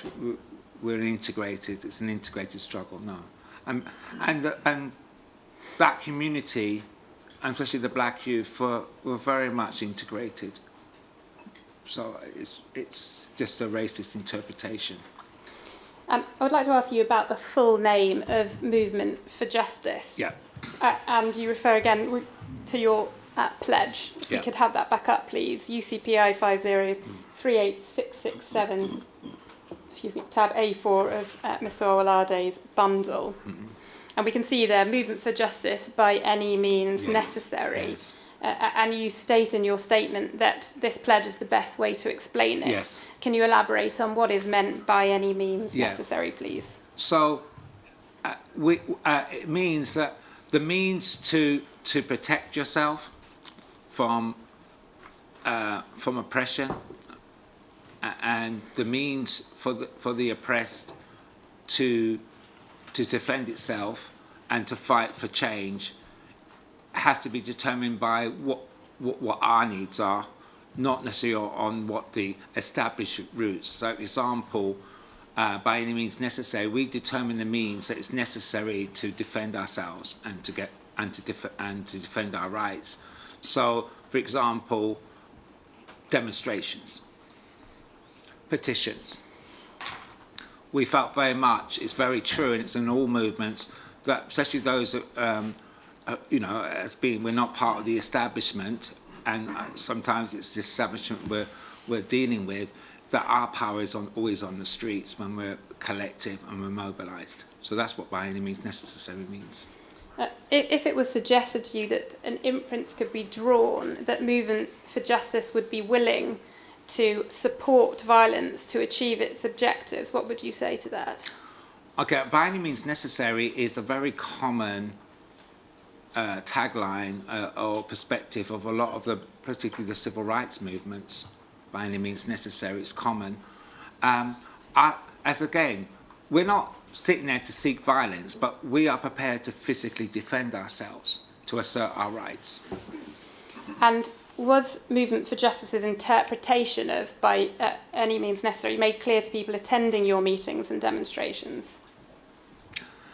I think at the time, amongst particularly the black rights movement, both here and going back even my father's generation, by any means necessary, everyone knew what that meant.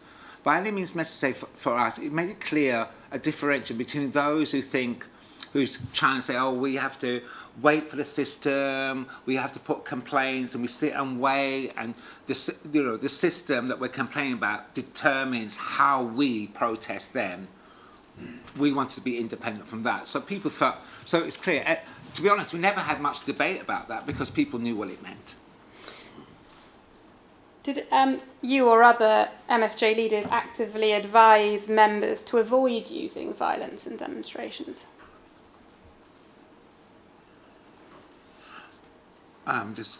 It's a question because there's a kind of inference in that question that somehow we were talking about whether we should initiate violence or not, and that's not how it happened. What would to answer that question is, our main concern is that we had to stick together and be organised if we're in a situation when we face violence, either from the police or from the fascists or whatever. I think sometimes there'll be a situation, and that's the kind of discipline, where there's been a provocation by a fascist or police or someone who's an agent, and we'd have to make sure that person, we protect that person so they wouldn't be set up. So that was the only thing I can recall. But most of the time, the question of violence has always been, how do we make sure that we're protected from it? One more point on this. Page 2, the final paragraph, and it goes into page 3. It's part of the pledge, and it says... Yeah, I love that one. Yeah. There we go. I do not fear the anger, boldness, or power of youth in struggle. Yeah. I refuse to condemn youth who riot because they see no other way to express their anger and opposition to the government's policies. I stand with Dr. Martin Luther King, who stated the plain truth that riots are the language of those who are not heard. Can you explain what is meant by this paragraph, please? Well, it's exactly... Oh, I think it's self-explanatory. Do you want, my point being, in particular, the refusal to condemn the youth who riot. Yeah, I would stand with Martin Luther King. That's what he did. Can you explain what you mean, though, in terms of if you look at this from an outsider's point of view and it specifically doesn't condemn riot? Can you elaborate on what you mean? No, we've never condemned... Okay, we condemn police riots and fascist and racist riots, obviously. But, okay, so like there was... and riots are kind of... That's what's described by the police. But it might be... black youth are being attacked, deciding to fight back and defend themselves. But yes, I don't... Riots are, from our side, when it talks about the black youth, are because they're not being heard. And it's the only way they feel that they're going to be listened to. And in the 80s, it was the uprising, and we call them uprisings, by the way, yeah, they're uprisings. And in the 80s, the uprisings in the 80s was the only time that things actually changed, where the authorities were listened. We had the Scarman report, and I know in Lambeth, it was that riots that led to the first time where councils like Lambeth, which had a colour bar in employment, started to employ black people, and I was one of the first generation of black people to be employed by a local authority. So yes, they are expressions of anger, quite rightly, and sometimes the youth feel the only way they can assert themselves and be listened to is to uprise, and to have an uprising. So yeah, it's stating the fact really, and we don't condemn if the young people feel, and it's quite true, that the only way they can get heard is to have an uprising. Why would we condemn them? We condemn the authorities that caused it. I want to move on to Movement for Justice's approach to stewarding. Yeah. Can we please have up MPS 001769 tab B60 of the MFJ bundle?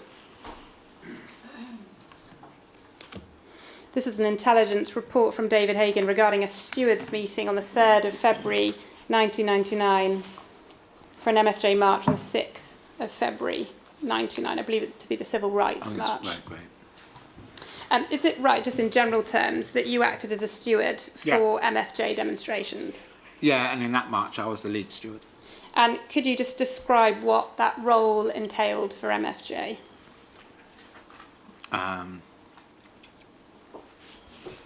So stewards were there to make sure, to organise that when people arrived, we could make sure people were lining up. We could then coordinate the march so when we left, we can all leave together. Our stewards were mainly based at the front and at the side. A lot of our marches, we were accompanied by lines of police officers. We made sure there was a steward line between them to make sure the police officers don't think they can harass the march as they march.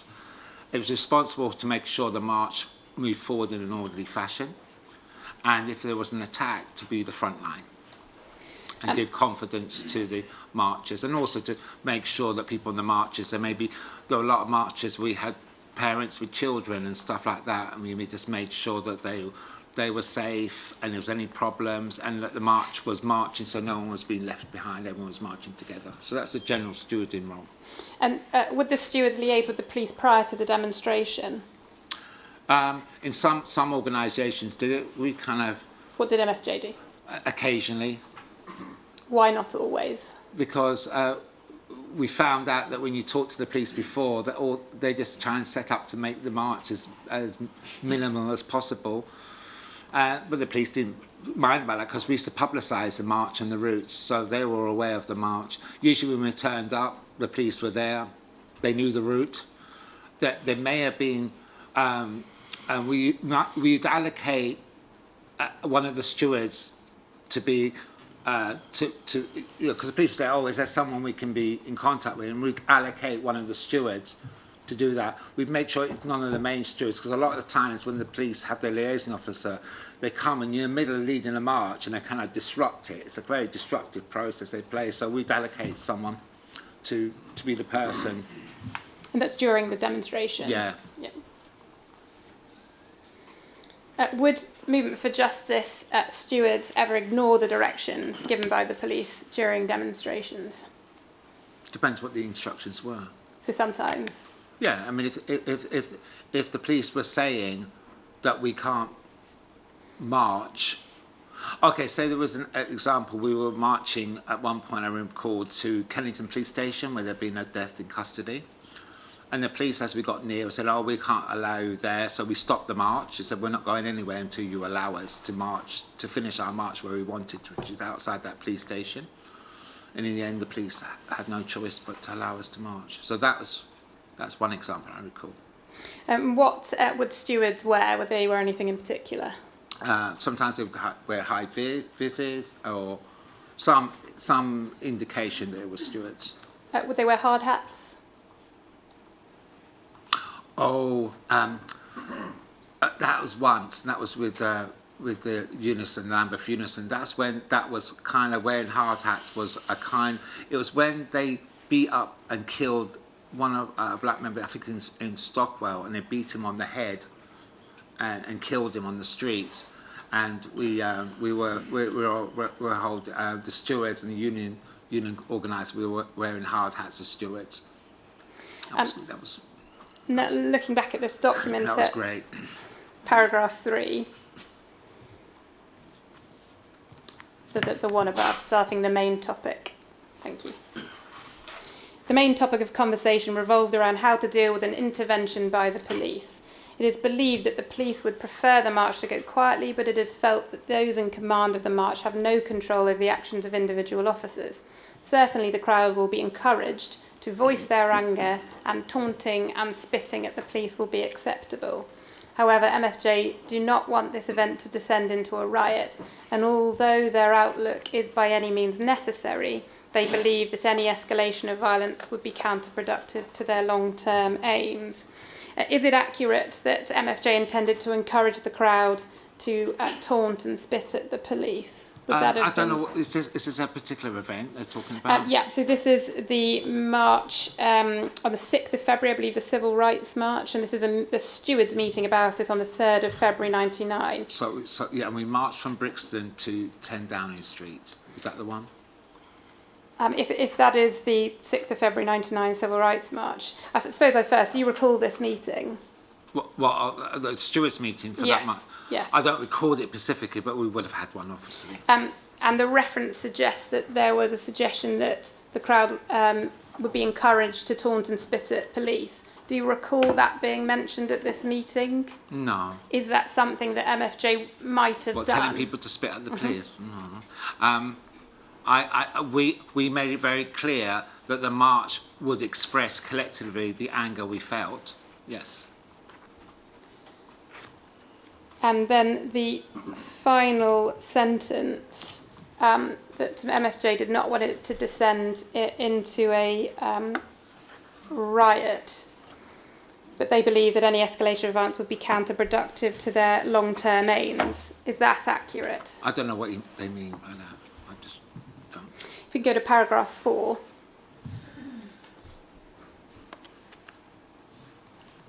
Consequently, it was agreed that no matter what individuals did, they would be supported. This means the stewards who were nearby any point of resistance would attempt to prevent any arrest, while at the same time communicating this information to the front of the march. MFJ accepts that any contact point may be volatile, but believe that the community must support persons victimised by the police.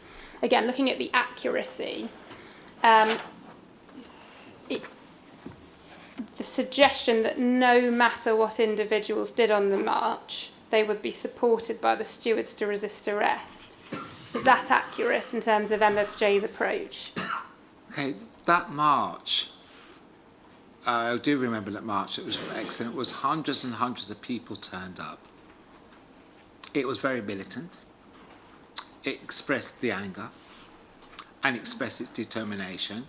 And marching for our community, particularly from Brixton to there, we had people from, joining the march, we had people in the windows waving to us. It's like the Palestinian demonstrations, you pass through your community. It was like a very big community event to exercise its right. And I just, this whole characterisation about whether people weren't there, the stewards were very clear. The police wanted to undermine the effectiveness of that march, and we were clear we're not going to accept that, and we were going to protect the marchers from any police attacks. It's a bit like a gaslighting event, because that's the problem. They're gaslighting us, and of course, and we would defend anyone that was being harassed or attacked on that march by police officers, because we have a democratic right to march. And then finally, in this document, the source comment at the end. Mm-hmm.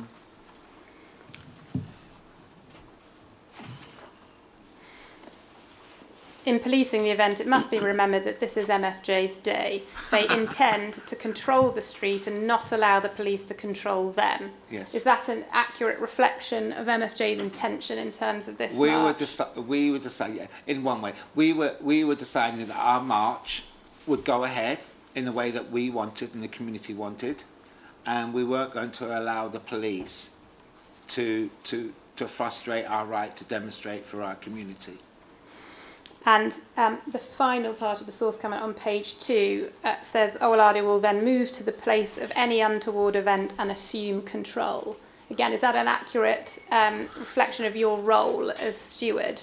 And if so, what would you have been doing? Okay, let me just ask a question about this whole thing, because it's describing, is this reporting, they're reporting on a stewards meeting that one of them Yes. attended. Yes. I don't recall that's the way we speak, but clearly, as a main steward leader, if there was any problems, I'll be alerted and I'll go down as the main steward leader to see what's happening and resolve it, of course. It's not like we'd have a specific plan in this meeting, we'd say all this. This is what a lead steward would do. And they're responsible for the whole of the march, and their response, and if something is happening and I'll get alerted from another steward, there's a problem, then usually we stop the march and I'll go down. I'd like now to turn to your knowledge of David Hagan's involvement in any public disorder. Yes. Could we please look at MPS 0005927 at B287 of MFJ's bundle?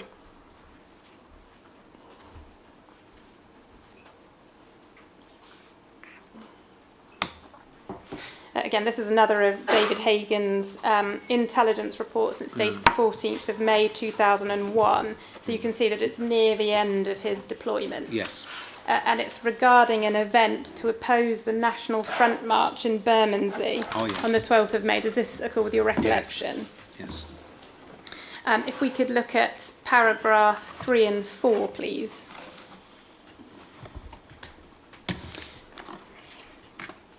The number of anti-fascist demonstrators present never rose above 70, despite an earlier leafleting campaign by the ANL in an effort to drum up support from the local populace. Following the end of the event, MFJ and the Irish anarchists walked off together through one of the local estates, whereupon they were confronted by a group of some 20 local fascist supporters. However, when the anti-fascists stood their ground, the youth thought better of the idea and ran.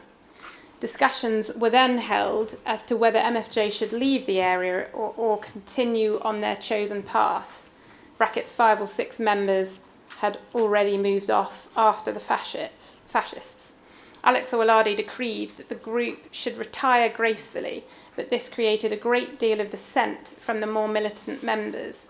The departure from the scene was made amidst much ill feeling, and a meeting will now be held in order that the MFJ leadership can better explain this controversial decision. However, some of the more street active individuals may not attend and have possibly been lost to MFJ. You deal with this in your statement at paragraphs 136 to 142. Yes.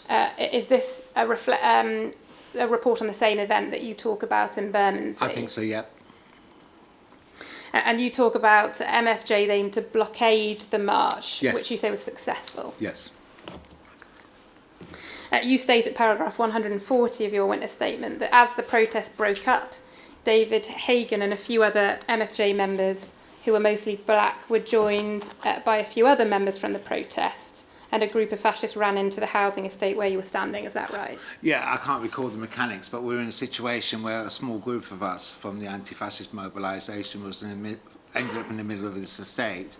I don't know where we were, and a group of local fascists came, so we had to stand our ground with them. They ran off, and then we had a discussion about what to do next. Thank you. Just pausing there, looking at the second paragraph of this report, it suggests that 5 or 6 members of MFJ had already moved off after the fascists. Do you recall if members of the MFJ had run off? So I don't know about the numbers, 70, there may have been hundreds or 100 or whatever, but I know there was a lot of people, like I know there were trade union members from the local area there were some local youth, so none of them necessarily were members of the Movement for Justice, but they were supporting the activity that we called. I remember that situation where after we managed to stand off the attack from those 20 fascists, and we were very small, we were isolated, we were broken off, and we had a discussion, and I just felt we had to retreat because we were in a very dangerous situation and people were leaving. Just to check though, in the suggestion of the accuracy of this report saying that 5 or 6 members of MFG chased after the fascists, do you recall that happening, or? I can't recall that, but I know the fascists, in the end, we were able to stand up and they run off. You then talk about a discussion being had about what to do. Can you please explain what then happened? Yeah, because I looked around and we were very isolated in this hostile area, and we were actually from the main contingent. So I said we had to retreat and go back to join where they are. And what was David Hagan's reaction to that? I was quite taken aback. He started shouting, "No, we have to go after them, blah, blah, blah, blah. I'm a big coward." It was like a shock. I just turned around and said, "No, that's what we're going to do." Was it just David Hagan suggesting, Yes. or there were no other members suggesting that? No. And what did you understand his intention to be when he was suggesting chasing after the fascists? We had a number of black people there, and I just thought as a white man, he didn't understand. Because if we're in a situation where we're surrounded by fascists, he can walk off and melt into the background where the black people can't. So I just thought it was just this liberal racism, and that's it. It's only after I've heard about this realised what it is. But I just made it clear. No, we're going to retreat, and that's what we did. And what did David Hagan then do? I think he did raise it in the meeting. He was the only one who raised it. It wasn't an issue for anyone else, and he raised it. And in the meeting, I can't recall it, but I'm assuming he raised it. But in the meeting, we'd have just said what I've just said, and that'd be the end of the matter.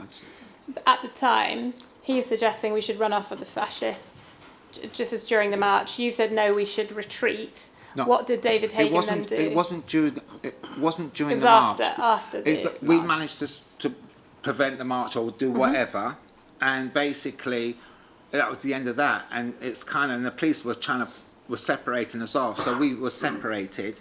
We're in a situation, we were confronted by a group of young fascists. We managed to stand our ground there, and then they ran off, because they knew we were going to fight them and defend ourselves.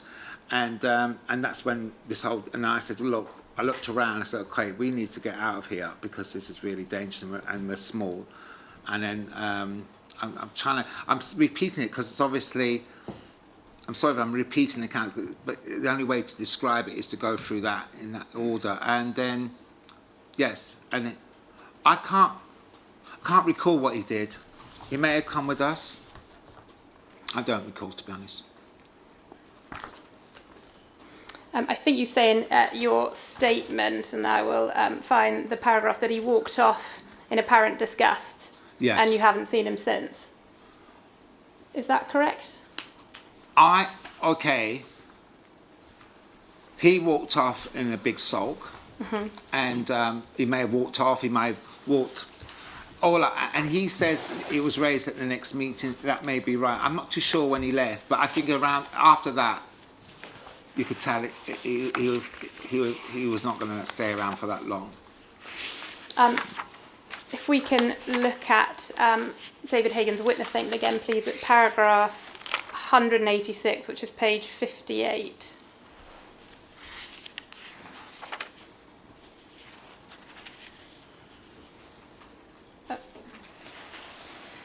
He talks in this... I can't see it yet. That's okay. I don't think we actually necessarily need it, but he talks about his withdrawal, and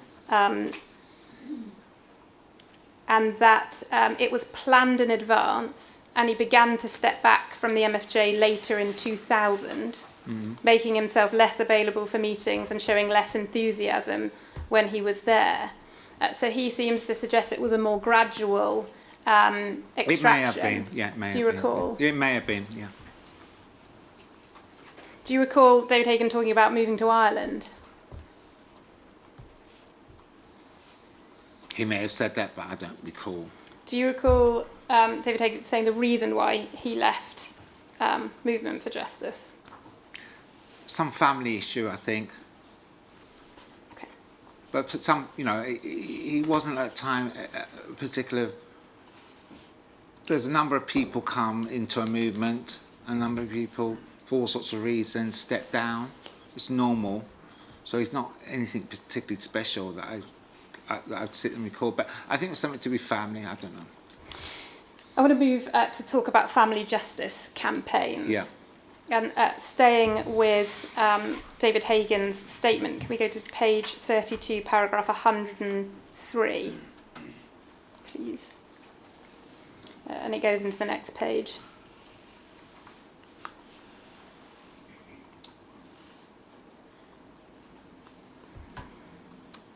So you can see here, in responding to the inquiry's questions about the extent to which the MFJ took up the causes of particular families, he's looked at various reports relating to the Sengel family, and over the page it talks about the Thomas family, the Lewis family, Sylvester family, Natasha Sivanandan in aid of Sarah Thomas. Yes. And what he says at the end of that list: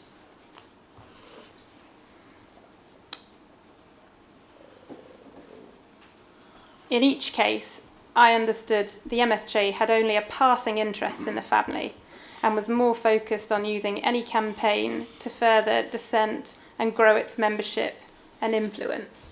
Is that an accurate assessment of MFJ's approach to family justice No, campaigns? no. And I refer to the point I made in my opening comment about these type of comments.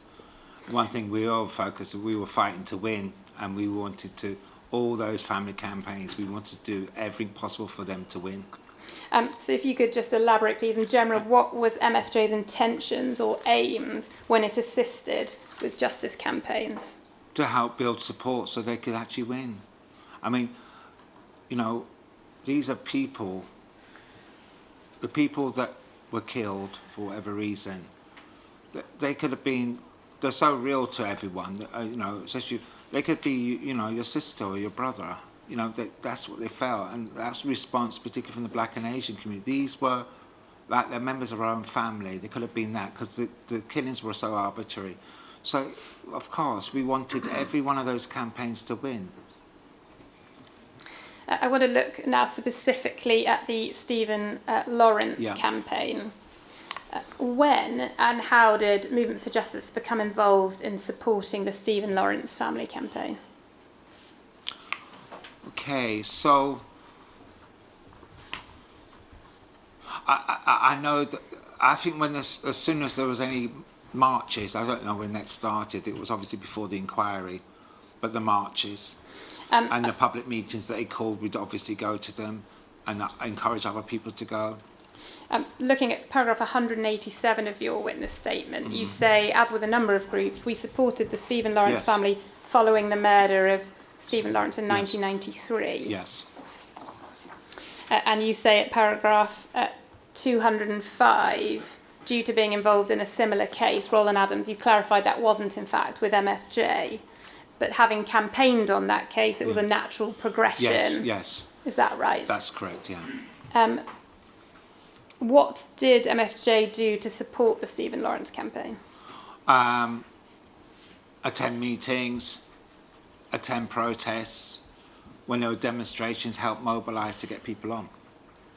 And at paragraph 188 of your statement, you say that soon after the Stephen Lawrence murder, the first public meeting or demonstration was held, which MFJ attended. Yes. Do you recall about when that was?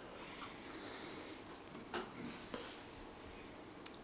Do you think that MFJ supported the campaign and then attended demonstrations and meetings from the murder in 93 all the way through to the inquiry in 98, or do you think it was closer to the inquiry? I think, we can probably do a Google check on this, but I think there were, I don't know how soon after the murder, there must have been, they would have called a meeting or something, and we were there. As soon as we found out about it, we would obviously turn up. And we had connections with people in the area through the Roland Adams campaign. Looking at the time of the Stephen Lawrence inquiry in 1998, it's right, isn't it, that Movement for Justice were active member of the Stephen Lawrence family support group, attending meetings and rallies with the monitoring group. Do you recall that? Okay, it's very hard, but there was a series of meetings around the inquiry, which you had the Stephen Lawrence family there, and you had other monitoring groups, and we were a part of that. So it was kind of, they may have called the meeting, and there was a coalition of groups who turn up. I think there was several meetings during the course of the inquiry in the breaks, you know, in the lunchtime or stuff, that there'd be meetings. I'm not sure who actually called those meetings. And do you recall if Doreen or Neville Lawrence attended the meetings of that public support group?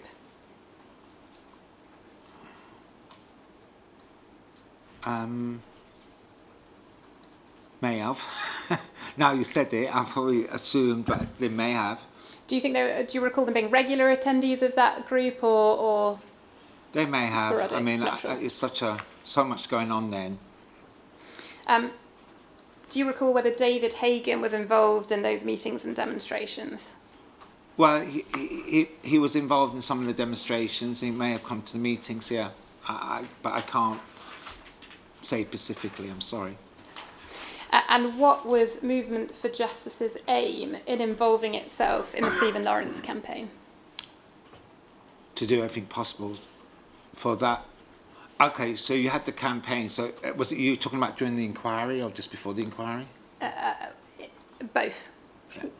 Well, firstly, was to make sure we could mobilise everything that's possible to make sure we get justice for Stephen. And the other thing was to build support and protection for Dwayne Brooks as the surviving witness. He was left by himself to handle, and the police had this merciless campaign to break him. And we had to be very important. That was one of our priorities, was to make sure that Dwayne Brooks was protected by our movement, and so he played the role that he needs to play. I think we were the Stephen Lawrence inquiry and campaign.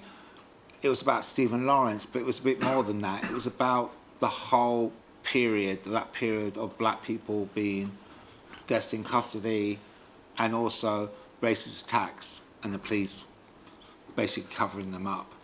So the Stephen Lawrence inquiry was more of a general thing, and we felt that inquiry and the campaign that led to that inquiry was a real opportunity for the question of institutional racism to be aired to the whole nation, and it was a very important, and and that inquiry was the victory of the movement. We got that inquiry to happen. It wouldn't have happened unless the mobilisations and the struggles we went through, including Welling demonstration, that led to the new Labour government had no choice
in the presence of Dorian and Neville Lawrence. Do you recall if David Hagan would have been present for such a conversation?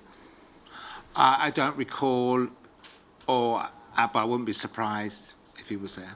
Again, would you recall if David Hagan would have any input into these proposals? I don't recall any input, but it was a consensus of the group of the Minister of Justice. Do you recall if David Hagan ever spoke to Dorian or Neville Lawrence directly? I don't recall that at all. Could we please go to David Hagan's witness statement, page 46, paragraph 144?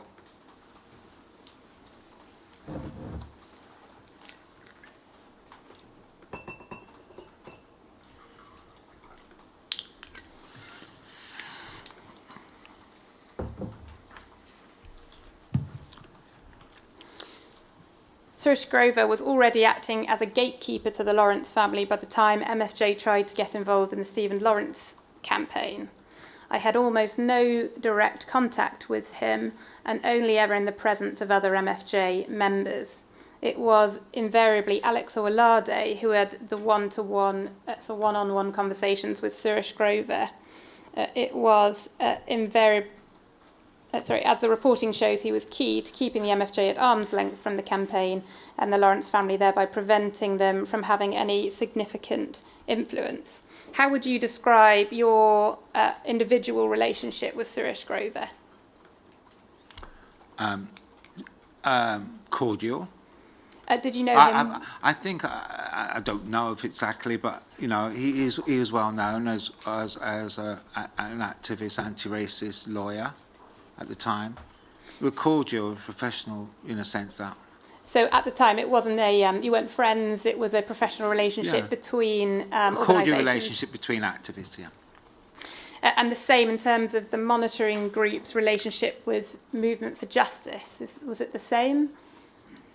Yeah, I know. I knew some of the activists, and I was involved in the 80s and 90s, particularly around the question of the Newham 8. There were kind of Asian youth that were being criminalised for defending them against attacks. So I knew there's a whole circle. I knew all these people. We had political differences, but of course. But when it comes to demonstrations, we worked together. So I knew. I don't know about Suresh Grover. I don't want to say something that's not true, but I was aware of him. But we had cordial relationships. Do you recall if David Hagan ever spoke directly to Suresh Grover or Imran Khan about the Stephen Lawrence campaign? I didn't observe that. I don't recall observing it. We may have, but it's nothing to do. Obviously, I can't confirm that. Could we please go to page 34, paragraph 107 of David Hagan's statement?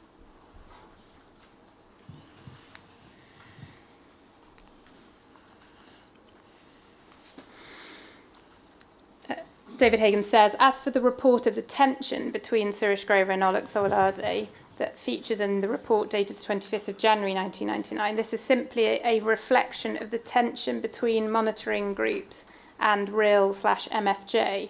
There was tension between the two individuals arising out of MFJ's attempts to make political capital out of Stephen Lawrence campaign as well.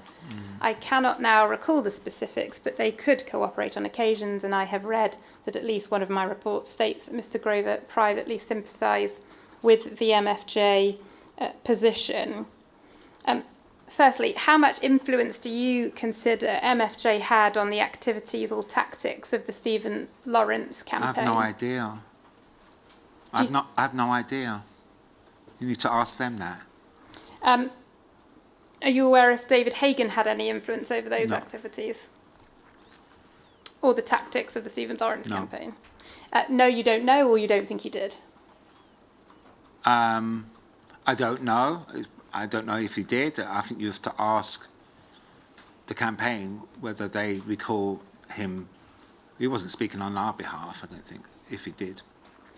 Do you think it's accurate to suggest that Suresh Grover and Imran Khan protected the Lawrence family from MFJ getting too involved in the Stephen Lawrence campaign? I think Suresh Garner, I think he was their solicitor, wasn't he? Suresh Grover is the leader of the monitoring group. Oh, yes. Oh, yes. Do you recall? Yes, yes. But the suggestion you can see David Hagan is making is that Suresh Grover and Imran Khan protected the Lawrence family from MFJ getting too involved. Do you think that's accurate or not? They didn't stop us coming to the public meetings. I mean, you have to ask them that. I mean, this is his contention. I can't answer for what he is saying. He's describing that. So, but what I know is we had political differences, and they were discussed in the public meetings and whatever campaign meetings, but we weren't excluded from anything, I don't think. But, I mean, yeah. Do you recall there being any tension between Movement for Justice and the monitoring group, particularly around the activities or the plan for the Stephen Lawrence campaign or the inquiry? I can't recall specifically, but there was the issue about calling a national demonstration in the break was a big issue, and I think those groups were on the side of not doing it, and then we went ahead and done it. So that was the Civil Rights March we talked about. I see, and so the Civil Rights March was something that MFJ ended up doing independently. Yeah, yes. If it was suggested that the tension between you and Movement for Justice and the monitoring group may be because MFJ wanted to be more militant in its approach to direct action with regards to the Stephen Lawrence campaign, what would you say? I think the monitoring group and those groups, because I became active during the 80s, obviously, and you had the uprisings, and then after the uprisings, you had a lot of state funding and monitoring groups and law centres and stuff like that. And part of having funding from the state is you can't be political.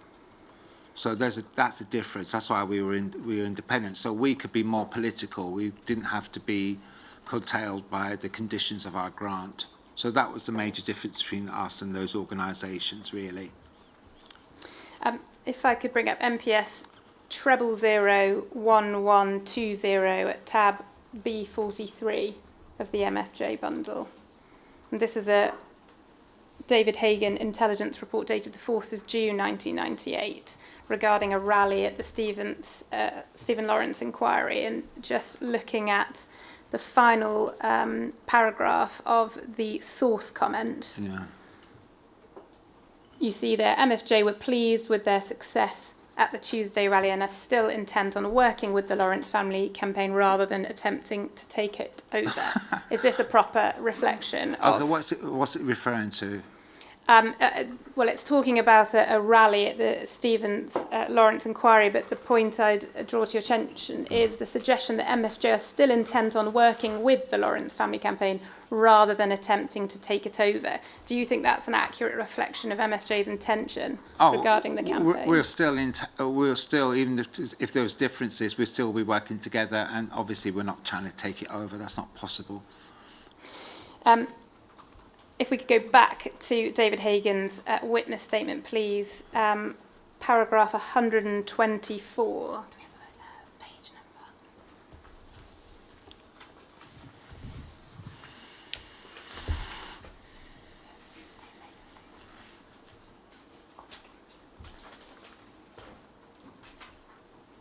Thank you.